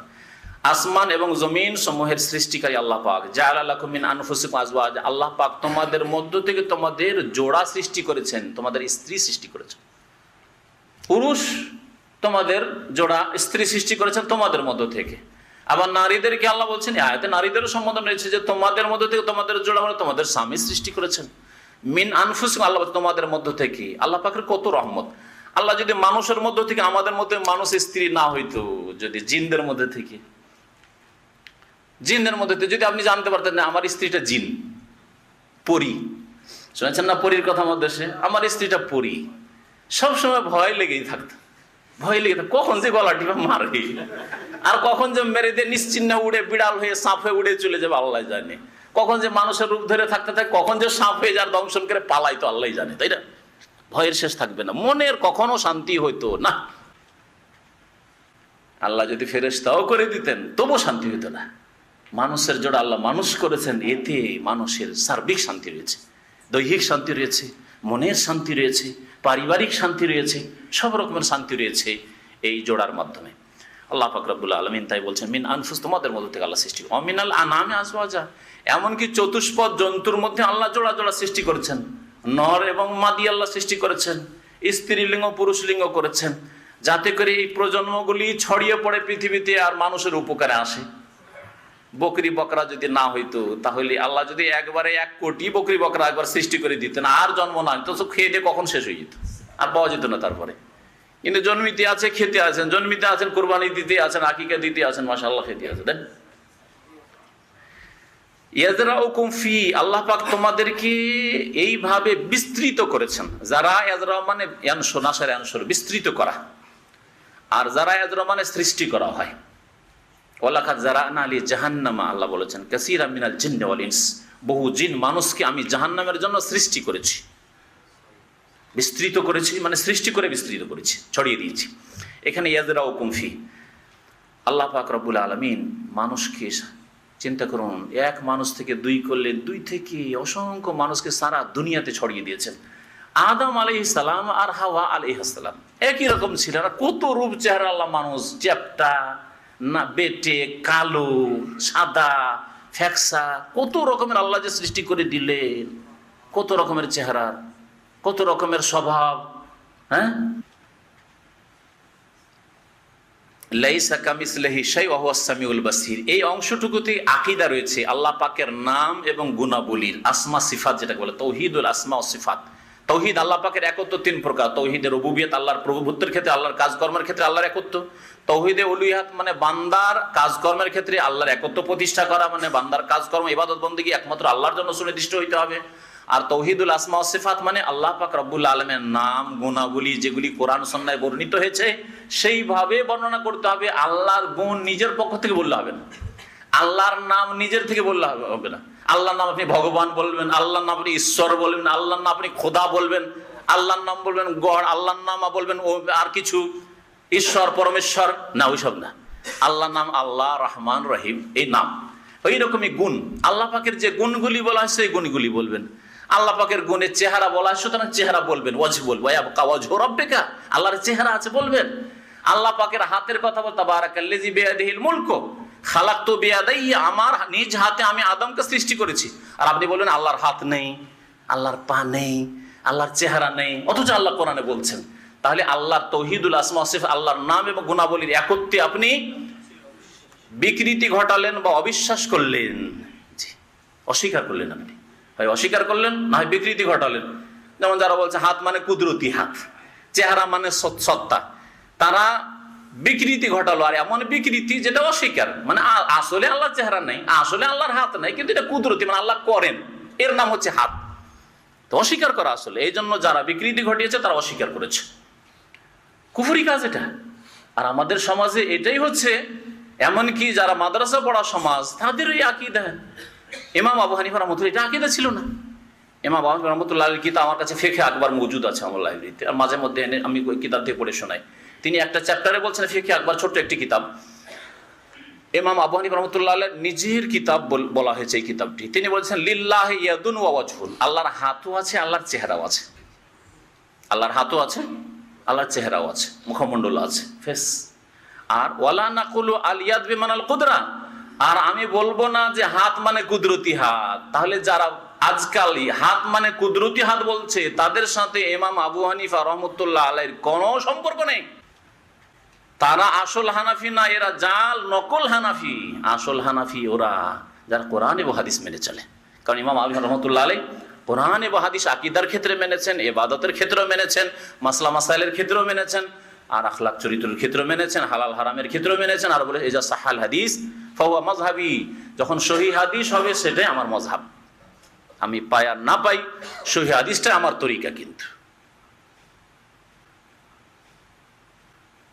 লাইসা কামিসলিহি শাই, আল্লাহ পাকের মতো কোনো কিছু নেই, আল্লাহ পাকের মতো কোনো কিছু নেই। ওয়া হুয়াস সামিউল বাসীর, এবং তিনি সবকিছু শোনেন, সর্বশ্রোতা। সামি আল বাসীর, এবং সর্বদ্রষ্টা, সবকিছু দেখেন। এই দুটো অংশে দুটো জিনিস বলা হয়েছে, একটা হচ্ছে নেগেটিভ আর একটা হচ্ছে পজিটিভ, নেতিবাচক আর ইতিবাচক। নেতিবাচক কোনটা? লাইসা কামিসলিহি শাই, আল্লাহর মতো কোনো কিছু নেই। আল্লাহর মতো, তার ক্ষমতায় কোনো কিছু নেই আল্লাহর মতো। হ্যাঁ, আল্লাহর চেহারার মতো কারো চেহারা নেই, আল্লাহর হাতের মতো কারো হাত নেই, কিন্তু আল্লাহর হাত আছে। লাইসা কামিসলিহি শাই। তাহলে এখানে খণ্ডন হয়েছে ওদের যারা সাদৃশ্যতা পোষণ করে।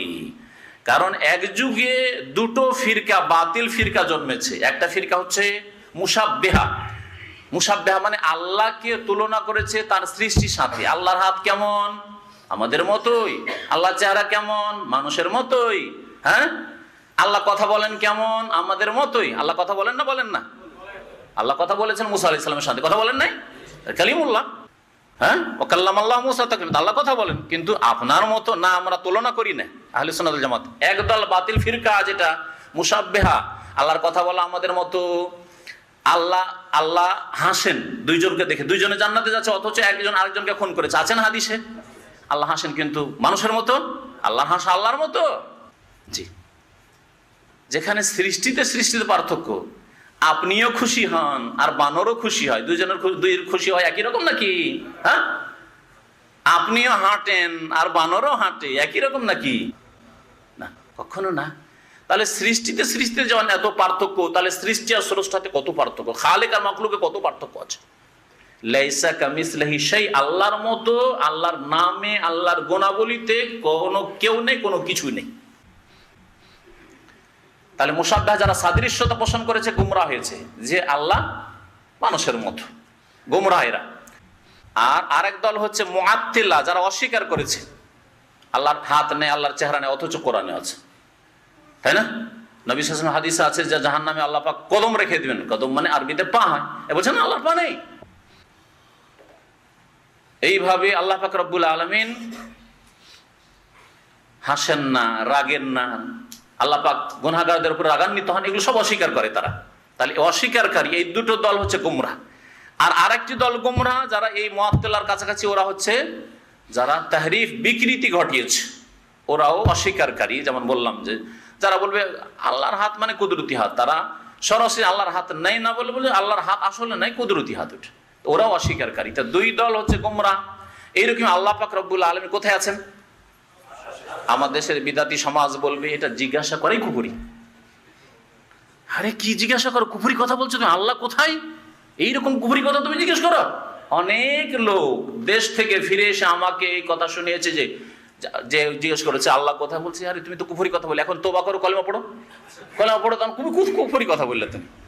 অথচ মুহাম্মদুর রাসূলুল্লাহ সাল্লাল্লাহু আলাইহি ওয়াসাল্লাম, যিনি কলেমা পড়িয়ে মুসলমান করে গেছেন মানব জাতিকে, আবু বকর উমরকে, তিনি সেই যুবতীকে, যে দাসীকে বলছেন আইনা আল্লাহ, আল্লাহ কোথায়? সহিহ বুখারী শরীফের হাদিস, খুলে দেখেন বুখারী শরীফ। আইনা আল্লাহ, আল্লাহ কোথায়? নবী করিম সাল্লাল্লাহু আলাইহি ওয়াসাল্লাম জিজ্ঞাসা করছেন, তার ঈমানের পরীক্ষা নেওয়ার জন্য, আল্লাহ কোথায়? তখন সে মেয়ে বলছে ফিস সামাই, আকাশের উপরে। এক প্রশ্ন পাস, তাই না?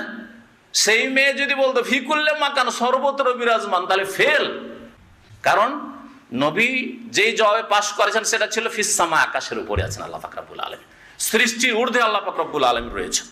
এই ভুলগুলি আমাদের সমাজের মূর্খ লোকদের, সাধারণ লোকদের না, এগুলি অসাধারণ যারা ধর্মীয়, যারা নেতৃত্বে যারা রয়েছে, মাদ্রাসার নেতৃত্বে যারা রয়েছে, শাইখুল হাদিস হয়ে রয়েছে, তাদের ভুল এগুলি সংশোধন করতে হবে, সংশোধন করতে হবে। যারা তাফসীর পড়ায় তাদের ভুল, যারা হাদিস পড়ায় তাদের ভুল এগুলি। নবী সাল্লাল্লাহু আলাইহি ওয়াসাল্লাম আরেকটা পরীক্ষা নিলেন, আল্লাহ সম্পর্কে পাস, এক প্রশ্ন দিয়ে পাস। নবী সম্পর্কে মান আনা, আমি কে বলো তো দেখি। ওই মহিলা বলল আনতা রাসূলুল্লাহ সাল্লাল্লাহু আলাইহি ওয়াসাল্লাম, আপনি তো আল্লাহর রসুল। মালিককে, ওই যে দাসীর মালিক মনিব, তাকে বললেন রাসূলুল্লাহ আতিকহা ফাইন্নাহা মুমিনা, একে আজাদ করে দাও, স্বাধীন করে দাও, কারণ এ হচ্ছে ঈমানদার মহিলা, মুমিন মহিলা। দুটো প্রশ্নতে পাস। তাহলে দুটোর যদি ভুল অর্থ বা না ভুল যদি জবাব কেউ দেয় যে আল্লাহ সর্বত্র বিরাজমান, সবকিছুতে বিরাজমান, তাহলে সে ফেল কি না বলেন দেখি? অবশ্যই ফেল, ইমানে ফেল, ইমানে ফেল। এই কথা বললে অনেকে বলে সারা দুনিয়াকে কাফের বলছেন। সারা দুনিয়া কাফের বলা উদ্দেশ্য না, সারা দুনিয়া সংশোধন করার উদ্দেশ্য। আমাদের উদ্দেশ্য সারা দুনিয়াকে কাফের বলা না, আপনি নিজেই চিন্তা করেন, কিন্তু সংশোধন করার উদ্দেশ্য আছেন কোথায় চিন্তা করেন আপনি। লাইসা কামিসলিহি শাই, আল্লাহর মতো কোনো কিছু নেই, সাদৃশ্যতা নেই। সাদৃশ্যতা নেই মানে আল্লাহর কিছু নেই। কেউ যদি ভাবে যে লাইসা কামিসলিহি শাই, কারণ অনেকে আয়াতের অর্থ তো বুঝে না, আয়াত পড়ে দেয়, লাইসা কামিসলিহি শাই মানে আল্লাহর কিছুই নেই। আল্লাহর কিছু নেই বললেন, আল্লাহ কারো মতো নয়, আল্লাহর মতো কোনো কিছু নেই। এই আয়াতে তাহলে সাদৃশ্যতা অস্বীকার করা হয়েছে, আল্লাহর কিছু নেই এই কথা বলা হয়নি। বুঝতে পারছেন? লাইসা কামিসলিহি শাই, তার মতো কোনো কিছু নেই, মানে তিনি আছেন, তার গুণাবলী আছে, তার চেহারা আছে, তার হাত আছে, কিন্তু তার মতো কেউ নেই, তার নামে, তার গুণে তার মতো কেউ নেই। জি, তাহলে সাদৃশ্যতাকে অস্বীকার করা হয়েছে, তার অস্তিত্ব বা তার হাত, তার চেহারা, তার গুণাবলী অস্বীকার করে, তার কথা, তার রাগান্বিত হওয়া, তার হাসা, তার খুশি, আল্লাহ পাক খুশি হন, বান্দার তওবায় খুশি হন। সহিহ বুখারীতে হাদিস নেই, লাল্লাহু আফরাহু বিতাওবাতি আহাদিকুম, আপনিও খুশি হন, আল্লাহ খুশি হন। এটা আল্লাহর খুশি হয় আল্লাহর খুশির মতো, আর আপনার খুশি হয় আপনার খুশির মতো, কোনো তুলনা নেই। এই জন্য দ্বিতীয় অংশে আল্লাহ বলে দিচ্ছেন ওয়াহুয়াস সামিউল আলিম, তিনি শোনেন এবং তিনি দেখেন।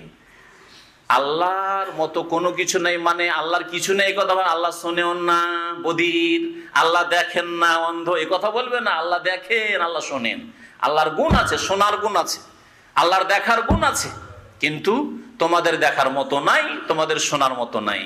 পিছন দিক থেকে কি বলছে শুনি না, বসে বসে আপোষে গল্প করছে তাই শুনি না কি বলছে। হ্যাঁ, পিছন দিকে বাইরে বাইরে কি আছে, নিচে কি আছে, আছে না নেই, গাড়ি আছে না খালি আছে, পার্কিং দেখি না, কিন্তু আল্লাহ পাক রব্বুল আলামিন সব কিছুই দেখছেন, ঠিক না?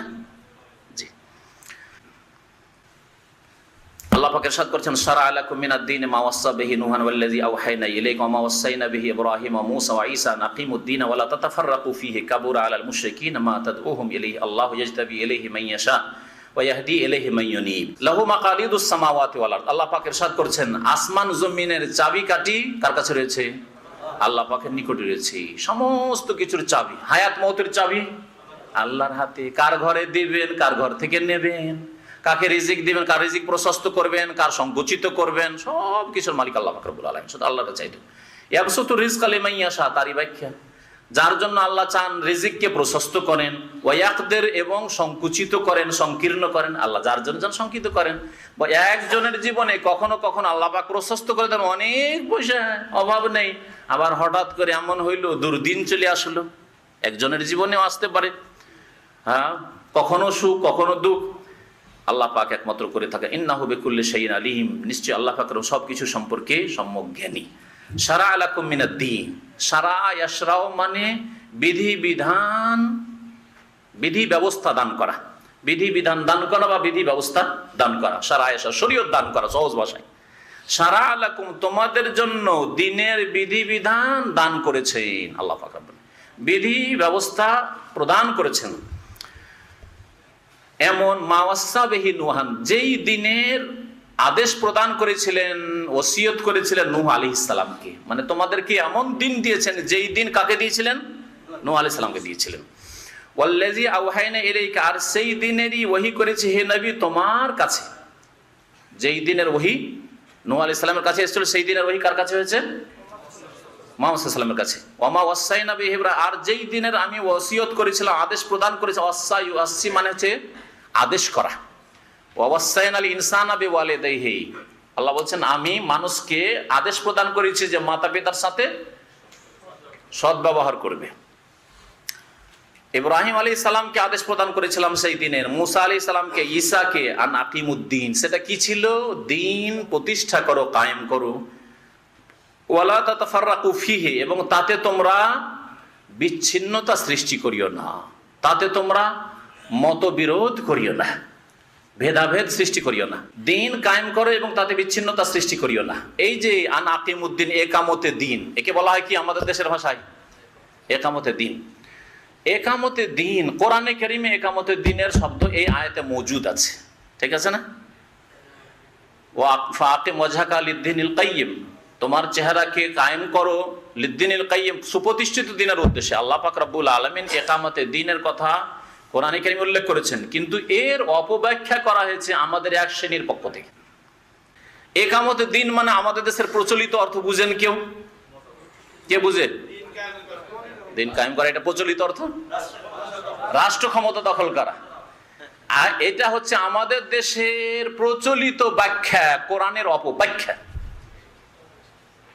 মিথ্যা ব্যাখ্যা, যে একামতে দিন মানে গদি দখল করা, একামতে দিন মানে যারা আছে তাদেরকে তাড়াও, ধর্মঘাট করে হোক আর ভাঙচুর করে হোক আর যেইভাবে হোক আর ইলেকশনে অংশ নিয়ে হোক, যেভাবে হোক না কেন, আর তারপরে তাদেরকে তাড়িয়ে গদি দখল করে, এর নাম হচ্ছে একামতে দিন। এটা মিথ্যা ব্যাখ্যা, শুনে রাখেন ভালো করে। এবং কোরআনের এই আয়াতে এর খণ্ডন আছে।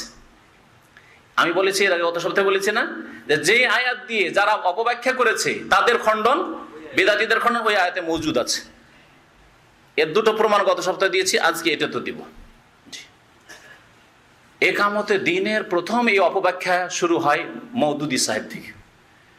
আল্লাহ মাফ করেন, আল্লাহ পাক রব্বুল যেন মাফ করে দেন, জেনে হোক আর না জেনে হোক, আর ইসলাম সম্পর্কে জ্ঞান না থাকার কারণ হোক, যাই হোক না কেন, এই অপব্যাখ্যা তার দ্বারা হয়েছে। তিনি যখন অপব্যাখ্যা করেন তখন তার টার্ম ছিল, যেটা তার কিতাব, পুরনো কিতাবগুলিতে আছে, হুকুমতে এলাহি কায়েম করা। তার টার্ম ছিল হুকুমতে এলাহি তিনি কায়েম করবেন, মানে আল্লাহর হুকুমত কায়েম করবেন। আর তার জন্য মানুষকে আল্লাহর প্রতিনিধি বানায়, আল্লাহর খলিফা বানায়। অথচ কোরআনে আল্লাহর খলিফা কোথাও বলা হয়নি, ইন্নী জাইলুন ফিল আরদি খলিফা। কিন্তু একটি আয়াত দেখান যেখানে বলেছে ইন্নী জাইলুন ফিল আরদি খলিফাতুল্লাহ, বা খলিফাতি, আমার খলিফা বানাচ্ছি। আল্লাহ বলেছেন? কোথায় খলিফাতুল্লাহ আছে? যে আল্লাহর খলিফা না, খলিফা বানাবো। খলিফা বানাবো জিনের পরে, জিনদেরকে আর এই দুনিয়া আবাদ করতে দিচ্ছি না, এখন তোমরা নেতৃত্ব দাও পৃথিবীর। খলিফা মানে যারা জমিন আবাদ করবে, জিনরা আগে এসেছিল আর তাদের পরে এরা এসছে, এই জন্য খলিফা বলা হয়েছে। আর এদেরকে জিনদের চাইতে শ্রেষ্ঠত্ব দান করা হলো আদম আলাইহিস সালামকে, তার সন্তানদেরকে, বানি আদম সন্তানকে।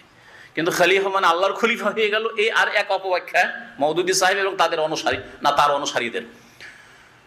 তো ইকামতের দিনটা পরে যখন বেশ কিছু ওলামারা যারা মওদুদী মতবাদের বিরোধী, মওদুদী মতবাদের বিরোধী দুই দল আছে। এক দল আছে ওদের চাইতেও বেদাতি বেশি, আর আরেক দল আছে কোরআন সুন্নাহ অনুসারী। মনে রাখবেন, মওদুদী মতবাদ বিরোধী যারাই আছে তারাই হকপন্থী তা নাই, কারণ বেরলভিরাও বিরোধী।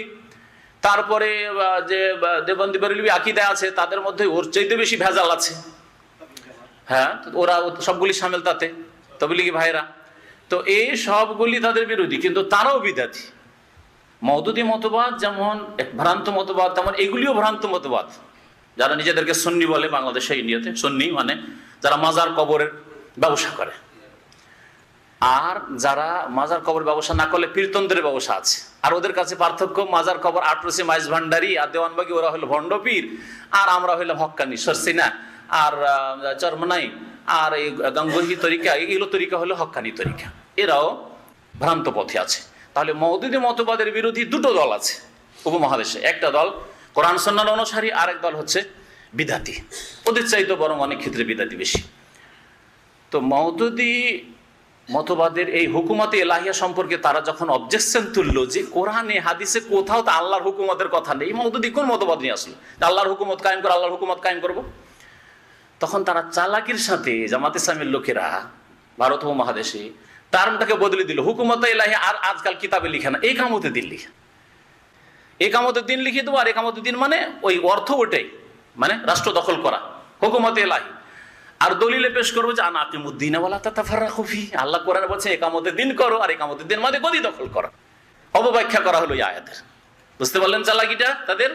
জি, আজকালকার কিতাবগুলিতে জামাত ইসলামের একামতের দিন লেখা থাকছে, আর উদ্দেশ্য হচ্ছে গদি দখল করে। একামতের দিন মানে নামাজ কায়েম করা নয় তাদের কাছে, একামতের দিন মানে রোজা কায়েম করা নয়, একামতের দিন মানে যাকাত দেওয়া নয়, একামতের দিন মানে হজ করা নয়, একামতের দিন মানে আরাফায় হাজির হওয়া নয়, একামতের দিন মানে পর্দা কায়েম করা নয়, একামতের দিন মানে এই কবর মাজার কে দূর করে দিয়ে একমাত্র আল্লাহকে সেজদা করা নয়। একামতের দিন মানে শুধু গদি দখল করা।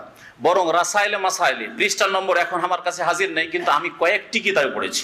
একটা যুগ ছিল মওদুদীর কিতাব আমি অনেকগুলি পড়েছি, পড়ার পরে অনেকটা প্রভাবিত ছিলাম। আমাদের এক পুরাতন বন্ধু আছে জানে, খুব পড়তাম, এবং পড়ে ভাবছিলাম যে এটাই মনে হয় সত্য পথ। যদি আল্লাহ পাক রব্বুল আলামিন আর কিছু এলেম না দিত, তাহলে সেই বন্যায় ভেসে যেতাম, সেই গুমরাহির বন্যাতে ভেসে যেতাম। হঠাৎ করে পড়তে পড়তে, কিন্তু আমি চোখ খুলে পড়তাম, কারণ মাদ্রাসায় পড়া ফারেক হয়ে গেছি তখন, তারপরে কোরআন সুন্নাহ পড়েছি, তো একটু পড়তাম চোখ খুলে। পড়তে পড়তে যখন পড়লাম যে নামাজ, রোজা, হজ, যাকাত ये बड़ी इबादत के लिए ट्रेनिंग कोर्स है। রাসাইলে মাসাইলে পড়লাম, আরো কয়েকটি কিতাবে। বুঝতে পারছেন না? নামাজ, রোজা, হজ, যাকাত এগুলো ছোট ইবাদত, বড় ইবাদতে পৌঁছার জন্য এগুলো হচ্ছে ট্রেনিং কোর্স। ট্রেনিং কোর্স কার লাগে? বক্তব্যের ট্রেনিং কে করবেন? আমি করব? আমি রাত দিন বক্তব্য করি, সুতরাং আর বক্তব্যের ট্রেনিং করার প্রয়োজন নেই। কিন্তু আমাদের ছাত্ররা যারা এখনো বলতে পারে না, বলতে উঠলেই কাঁপতে শুরু করেন, আয়াত ঠিক করে মুখস্থ নেই, হাদিসও ঠিক করে মুখস্থ নেই, বক্তব্য ট্রেনিং করুন, তাই না? তাহলে বোঝা গেল যে নামাজ, রোজা, হজ, যাকাত এগুলি এত গুরুত্বপূর্ণ বিষয় না, এগুলি হচ্ছে ট্রেনিং কোর্স। কোথায় পৌঁছিতে হবে? টার্গেট কোনটা? টার্গেট হচ্ছে গদি দখল করা। গদিতে যদি পৌঁছে যান আর ইসলামিক স্টেট কায়েম হয়ে যায় তাদের ভাষায়, তাহলে নামাজ, রোজা ওটা তো ট্রেনিং কোর্স থেকে পার হয়ে চলে এসছে।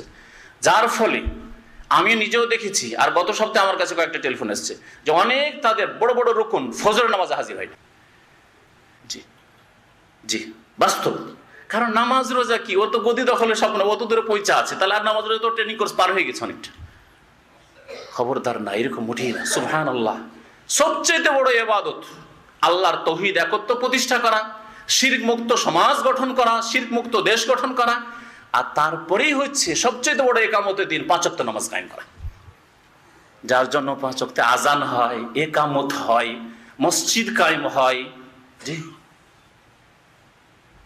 একামতে দিন মানে হচ্ছে দিনের প্রত্যেকটি বিধিবিধান আর প্রথম শুরু করতে হবে তৌহিদ থেকে, তারপরেই নামাজ। আর নামাজ কি বলবেন ট্রেনিং কোর্স, আর তার চাইতে বড় কোনো ইবাদত আছে? কখনো না বড় ইবাদত। আমি বিস্তারিত আলোচনা ওই সব বক্তব্য করেছি যে অধিকাংশ নবীরা নেতৃত্ব পাননি, তাহলে কি তারা একামতে দিন করেননি? সমস্ত 5 জন শ্রেষ্ঠ নবী, সবচেয়ে শ্রেষ্ঠ নবীর নাম বলে আল্লাহ বলছেন তোমরা দিন কায়েম করো। আর তাদের নামগুলি দেখেন, নূহ আলাইহিস সালাম রাজত্ব পেয়েছিলেন, রাজত্ব পাননি। তারপরে ইব্রাহিম আলাইহিস সালাম রাজত্ব পেয়েছিলেন, পাননি। মূসা আলাইহিস সালাম রাজত্ব ক্ষমতা পেয়েছিলেন, পাননি। ঈসা আলাইহিস সালাম রাজত্ব ক্ষমতা পেয়েছিলেন, পাননি। যদি রাজত্ব ক্ষমতা নেওয়া, গদি দখল করাই যদি একামতে দিন হইতো, তো মূসা আলাইহিস সালাম যখন দেখলেন যে ফিরআউন ধ্বংস হয়ে ডুবে গেল, এখন ফিরে যায় আর মিশরের গদি দখল করি, কোন ইতিহাসে প্রমাণ আছে? শুনে রাখেন ভালো করে এই বিষয়টি। যদি গদি দখল করা বড় একামতে দিন হইতো আর এটাই বড় ইবাদত হইতো, তাহলে মূসা আলাইহিস সালাম সাথে সাথে এই তিহের মাঠে নিজের জাতিদেরকে না নিয়ে এখানে ইবাদত বন্দেগী না করে সাথে সাথে ফিরে যেতেন। চোখের সামনে দেখলে ফেরাউন শেষ, ফেরাউনের সেনাবাহিনী সব শেষ, এখন তো মিশর খালি, গিয়ে মিশরের গদি দখল করতেন আর শাসন ক্ষমতা নিজের হাতে নিতেন। কোনো প্রমাণ আছে কোরআন এবং হাদিসের? কখনো প্রমাণ নেই। 5 জন নবীর মধ্যে চিন্তা করুন তারা একামতে দিন কোন একামতে দিন করেছেন? তৌহিদ। তাদের দাওয়াত ছিল তৌহিদের, একত্রের দাওয়াত। শিরক, যেই শিরক সেই সমাজে ছড়িয়েছিল, প্রতিমা পূজার শিরক, দেবদেবী পূজার শিরক, মাজার পূজার শিরক। কারণ নূহ আলাইহিস সালামের জাতি 2 রকম শিরক করত। এক, সৎ লোকদের পূজা করত কবর মাজারের আকারে, আর দেবদেবীর পূজা।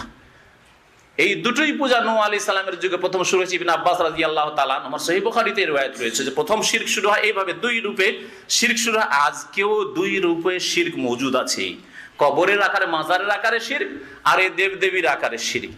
এই 2 শিরককে মুছে ফেলে তাওহীদ, আল্লাহর একত্ব প্রতিষ্ঠা করতে হবে। এই জন্য দেখেন এই আয়াতে যারা রাজনৈতিক ব্যাখ্যা করে আয়াতের, তার খণ্ডন আছে। দেখুন আল্লাহ পাক কি বলছেন, আন আকিমুদ্দিন, তোমরা সকলে। এই 5 জন নবীর কথা দেখেন, 5 জন নবীর নাম আছে না?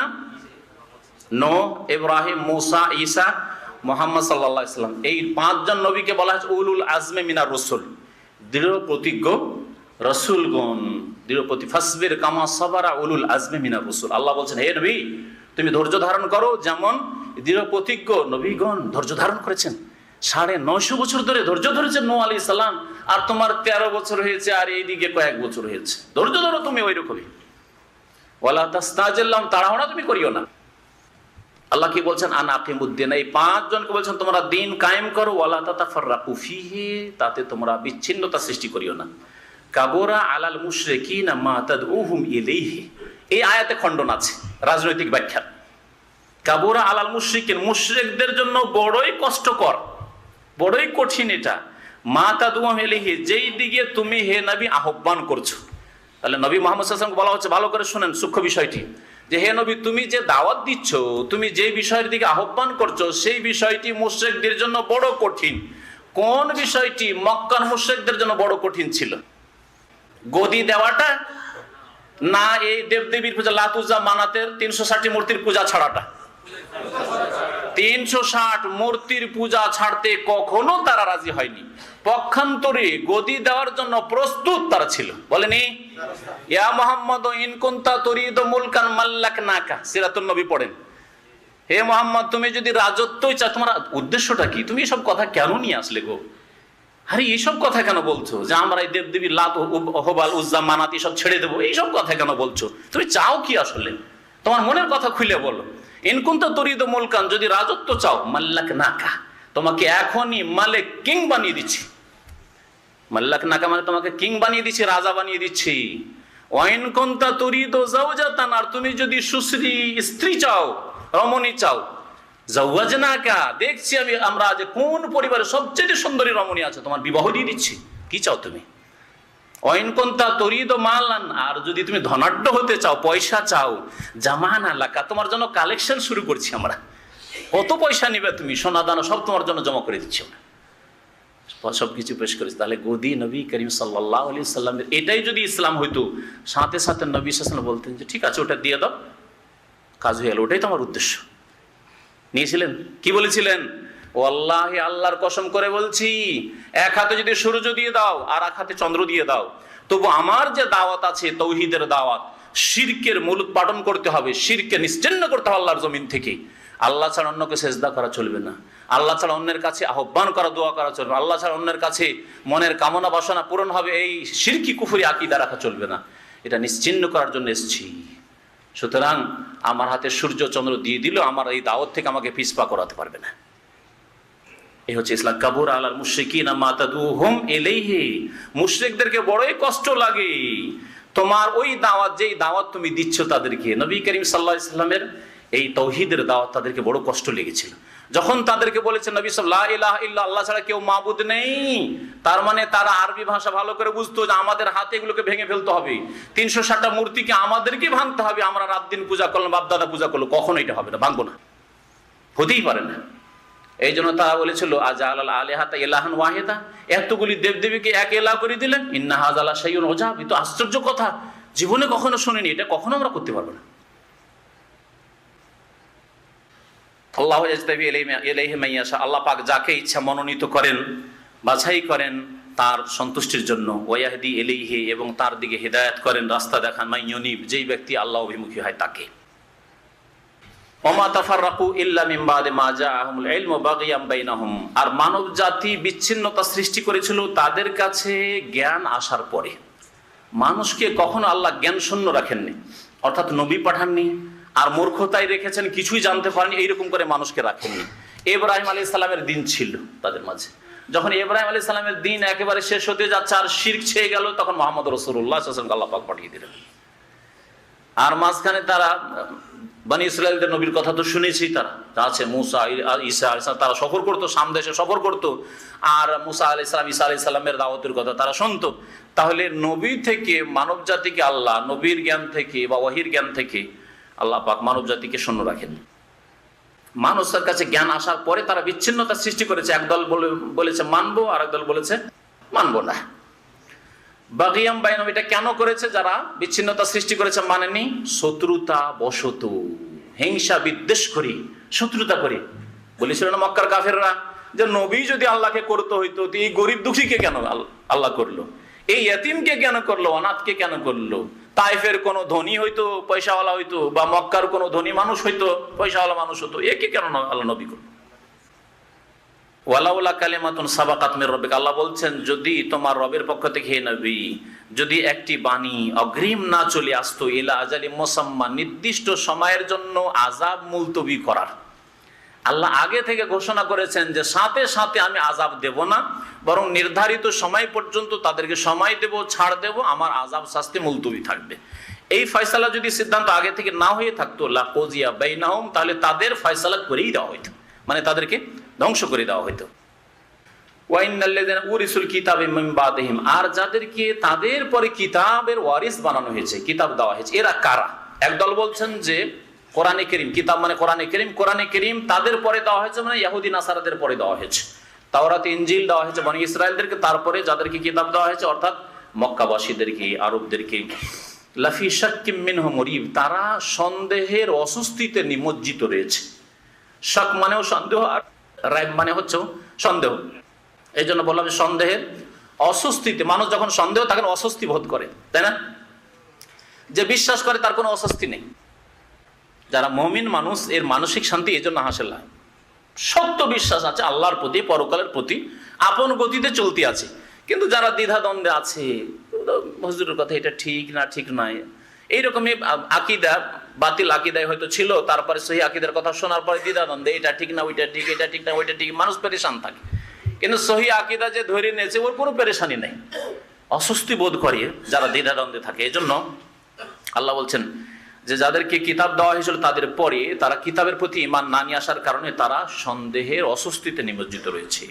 ফালিযালিকা, এই জন্যই, এই যে প্রেক্ষাপট যে মানুষ সন্দেহ পড়ে আছে, ফাদু, হে নবী তুমি দাওয়াতের কাজ করতে থাকো। নবীকে বলা হয়েছে তুমি আহ্বান করতে থাকো, মানুষকে দাওয়াত দিতে থাকো। ওয়াস্তাকিম কামা উমিরতা, আর তোমাকে যেমন আদেশ করা হয়েছে তেমনই তুমি অটল থাকো, সোজা পথে চলতে থাকো, অটলতা অবলম্বন করো, ইস্তিকামা, সোজা হয়ে থাকো। তার নিজে আমল ঠিক রাখো, নিজের আকীদা ঠিক রাখো, আর মানুষকে দাওয়াত দিতে থাকো। দাওয়াত দেওয়ার ক্ষেত্রে আল্লাহ পাক দুটি কথা বলেছেন। আপনি যখন দেশে গিয়ে কোরআন হাদিসের দাওয়াত দেবেন, সহি আকীদার দাওয়াত দেবেন, প্রথম আপনার আকীদা, আখলাক, আমল, ইবাদত ঠিক হইতে হবে। ওয়াস্তাকিম কামা উমির, তারপরে দাওয়াত দিতে হবে। আপনি ফজরের নামাজে যান না, আপনি দাঁড়িয়ে রাখেন না, আর আপনি যদি বলেন যে তোমরা ভুল আকীদা রাখছো, নবীর নূরের পয়দা এটা ভুল আকীদা, আল্লাহ সর্বত্র বিরাজমান ভুল আকীদা, আর আপনার চেহারা দেখে ওরা পেরেশান, এই কেমন মুফতি, হ্যাঁ কেমন মুফতি ফতোয়া দিচ্ছে আর মুখে দাড়ি নেই, ফজরের নামাজে কে দেখতে পাই না, তাই না? আল্লাহ যেন বলছেন দাওয়াত দাও, ওয়াস্তাকিম কামা উমিরতা, যেমন আদেশ করা হয়েছে তেমন তুমি সোজা চলো, সোজা দিনে ওরা প্রতিষ্ঠিত হও, তারপর দাওয়াত দাও। ওয়ালা তাত্তাবি আহওয়াআহুম, হে নবী তুমি তাদের খেয়াল খুশির অনুসরণ করিও না, তাদের খেয়াল খুশির অনুসরণ করিও না। আল্লাহ পাক রব্বুল আলামিন বাতিলপন্থীদের মতবাদকে, ওগুলিকে ধর্ম বলেননি, খেয়াল খুশি বলেছেন, আহওয়া বলেছেন। এটা একটা লক্ষণীয় বিষয়।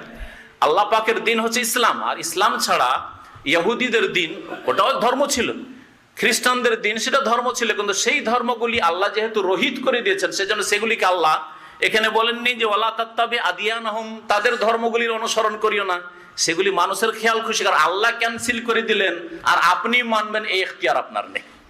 যেমন আজকে যদি কেউ ৭১ পরে এসে বলে আমি পাকিস্তানের আইন, পূর্ব পাকিস্তানের যে আইন ছিল সেই আইন মেনে চলবো, তাহলে বড় আসামি কিনা, দেশদ্রোহী কিনা? হ্যাঁ, সে দেশের আইন মানলো না, সে খেয়াল খুশির অনুসরণ করলো, তাই না? কুপ্রবৃত্তির অনুসরণ করলো। কেউ যদি বলে আমি মুসলিম, সুতরাং ভারত উপমহাদেশ আমি মোগল আইন মেনে চলবো, আমি স্বাধীনতা ৪৭-এর পরের আইন মানি না, তাহলে সে খেয়াল খুশি কুপ্রবৃত্তির অনুসরণ করলো।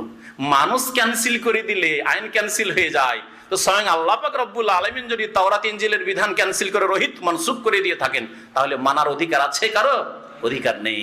এই জন্য আল্লাহ তাকে আহওয়া বলেছেন, কুপ্রবৃত্তির অনুসরণ।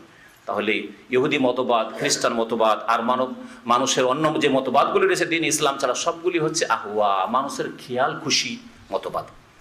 ওয়ালা তাত্তাবি আহওয়াহুম ওয়া কুল, হে নবী বলো আমানতু বিমা আনজালাল্লাহু মিন কিতাব, আমি ঈমান নিয়ে আসছি ওই কিতাবের প্রতি যেই কিতাব আল্লাহ পাক নাযিল করেছেন, কোরআনে কারীমের প্রতি। ওয়া উমিরতু লিআদিলা বাইনাকুম, আর আমাকে আদেশ করা হয়েছে, আমি আদিষ্ট হয়েছি যে তোমাদের মাঝে আমি ন্যায় নীতি প্রতিষ্ঠা করব, ইনসাফ কায়েম করব। আল্লাহু রাব্বানা ওয়া রাব্বুকুম, আল্লাহ আমাদের রব, তোমাদের রব। লানা আমালুনা, আমাদের আমল আমাদের কল্যাণে। ওয়ালাকুম আমালুকুম, তোমাদের আমল তোমাদের জন্য। তোমরা যদি খারাপ কাজ করো তাহলে তার শাস্তি তোমাদেরকে পেতে হবে। লা হুজ্জাতা বাইনানা ওয়া বাইনাকুম, আমাদের মাঝে এবং তোমাদের মাঝে কোনো রকমের ঝগড়া বিবাদ নেই, তর্ক বিতর্ক নেই। হুজ্জাত মানে তর্ক বিতর্ক, হুজ্জাত মানে ঝগড়া বিবাদ। আমাদের মাঝে এবং তোমাদের মাঝে ঝগড়া বিবাদ নেই, কেমন কথা? কথাটা কি ঠিক বাস্তবে? আল্লাহ পাক নবীকে বলছেন তুমি এভাবে বলে দাও যে আমাদের মাঝে তোমাদের মাঝে ঝগড়া নেই। মক্কার মুশরিক আর নবী সাল্লাল্লাহু আলাইহি ওয়াসাল্লামের মাঝে ঝগড়া ছিল না? আহলে কিতাব ইহুদি নাসারা, ইহুদি খ্রিস্টান আর নবী সাল্লাল্লাহু আলাইহি ওয়াসাল্লামের দাওয়াত, কোরআনের দাওয়াতের মাঝে ঝগড়া বিবাদ ছিল না?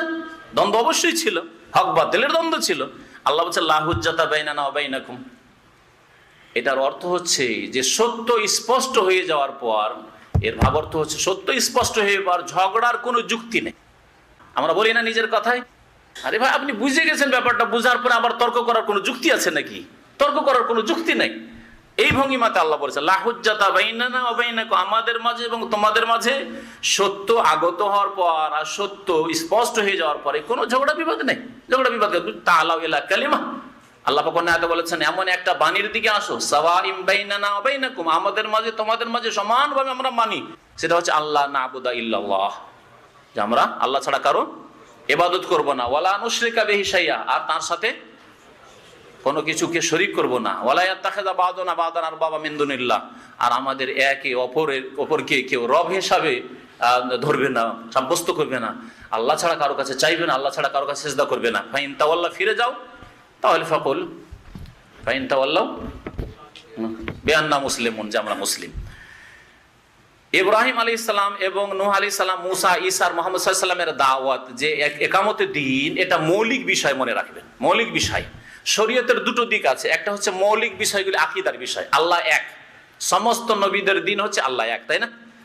কিয়ামত হবে, সমস্ত নবীদের এই আকীদা এবং এই প্রচার তারা করেছেন। শরীয়তের বিধান মানতে হবে, আল্লাহ নাযিলকৃত বিধান মানতে, ওহীর বিধান মানতে হবে, সবাই একমত, তাই না? মানুষ কর্মক্ষেত্রে দুনিয়াতে এসছে, এই কর্মের ফলাফল আখেরাতে পাবে, এটা সমস্ত নবীগণ বলেছেন, ঠিক না? ভালো কাজ করলে নেকি পাবে, আর অন্যায় কাজ করলে তার শাস্তি পাবে, সমস্ত নবীগণ বলেছেন, তাই না? পবিত্র জিনিসগুলিকে হালাল করা, নোংরাকে হারাম করা, এটা সমস্ত নবীগণ করেছেন। আর বাকি কথা হলো যে নামাজ কত রাকাত, আর উজু কেমন করে, রোজা কতটুকু, হজ কেমন করে, এসব মাসলা মাসাইল, কোনটা হালাল কোনটা হারাম, কোনটা জায়েজ কোনটা না জায়েজ, এগুলো হচ্ছে ফরু, মানে শাখা প্রশাখা মাসলা মাসাইল। শরীয়তের মাসলা হচ্ছে উসুল, বুনিয়াদি জিনিস, বেসিক, আর যেগুলি হচ্ছে শাখা প্রশাখা মাসলা মাসাইল।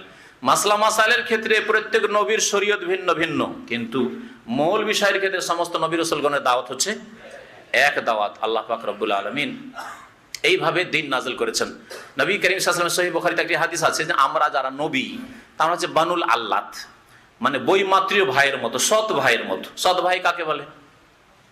যাদের বাপ হচ্ছে এক কিন্তু মা হচ্ছে ভিন্ন ভিন্ন, মা হচ্ছে ভিন্ন ভিন্ন কিন্তু বাপ হচ্ছে এক।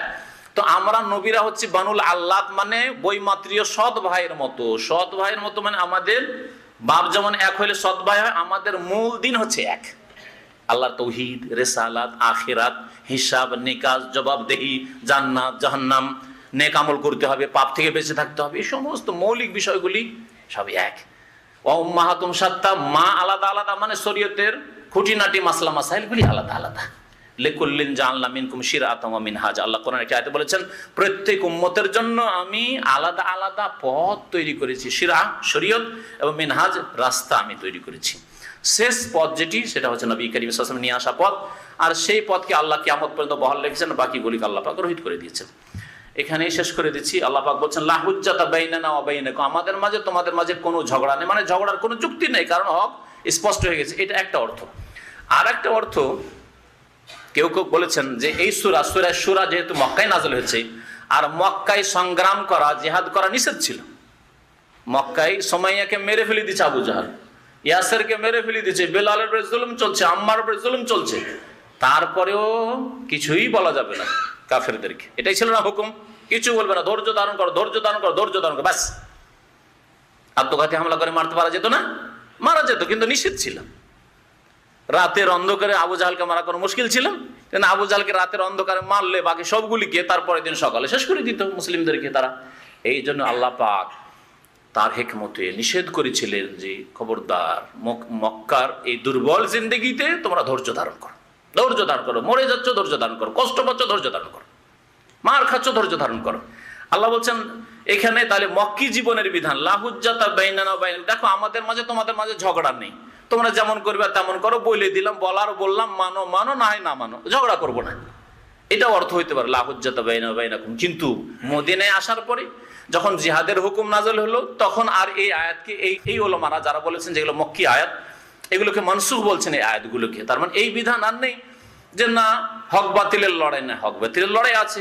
মুসলিম যখন শক্তিশালী হবে তখন হককে তাদের শক্তি দিয়ে প্রতিষ্ঠা করার চেষ্টা করবে, আর মুসলিম জাতি যদি দুর্বল হয় তখন মক্কি জীবনের মতো ওই রকমই ধৈর্য ধারণ করবে, এবং যতটুকু আল্লাহ তৌফিক দিয়েছেন, মুখে যদি বলতে পারেন তো হক কথা বলবেন, আর মুখেও বলতে পারছেন না তো অন্যায়কে অন্তর থেকে ঘৃণা করে প্রতিবাদ জানাবেন। জানাই তো আছে এই তিনটি স্তরের কথা। বল প্রয়োগ করে অন্যায়কে নির্মূল করা, তা যদি সম্ভব না হয়, যেটা শাসকদের কাজ, হ্যাঁ, বা শক্তিশালী হওয়ার কাজ, তা যদি সম্ভব না হয় তাহলে কথার দ্বারা অন্যায়কে নির্মূল করা। তাও যদি কথাও বলতে পারছেন না, রাস্তাঘাটে বা আপনার বস বড় বড় নেতারা সিগারেট খাচ্ছে, আপনি যদি বলেন হাজা হারাম, হারাম, পাসপোর্টটা নিয়ে এসে এক্সিট লাগিয়ে আপনার হাতে ধরেই দিন, আপনি মুখেও বলতে পারছেন না, তাহলে কি করবেন? অন্তর থেকে ঘৃণা করে অন্যায়ের প্রতিবাদ করতে হবে। ওয়াযালিকা আযাফুল ঈমান, এটা হচ্ছে সর্বনিম্ন ঈমান, এটা হচ্ছে সর্বনিম্ন ঈমান। তো মক্কি জিন্দেগি এবং মদিনার জিন্দেগি থেকে আমাদের শিক্ষা নেওয়ার বিষয় রয়েছে। নবীর সিরাত থেকে আমাদেরকে শিক্ষা নিতে হবে। আল্লাহ বলছেন আল্লাহু ইয়াজমাউ বাইনানা ওয়া বাইনাকুম, নবী করিম সাল্লাল্লাহু আলাইহি ওয়াসাল্লামকে আল্লাহ বলছেন যে বলে দাও যে আল্লাহ আমাদের মাঝে, আল্লাহ পাক আমাদেরকে জমা করবেন, একত্রিত করবেন কিয়ামতের মাঠে, ওয়া ইলাইহিল মাসির, এবং তার কাছে প্রত্যাবর্তন হবে, ফিরে যেতে হবে। ওয়া সাল্লাল্লাহু আলা নবিয়িনা মুহাম্মদ ওয়া আলা আলিহি ওয়া সাহবিহি আজমাইন। সুবহান রাব্বিকা রাব্বিল ইজ্জাতি আম্মা ইয়াসিফুন।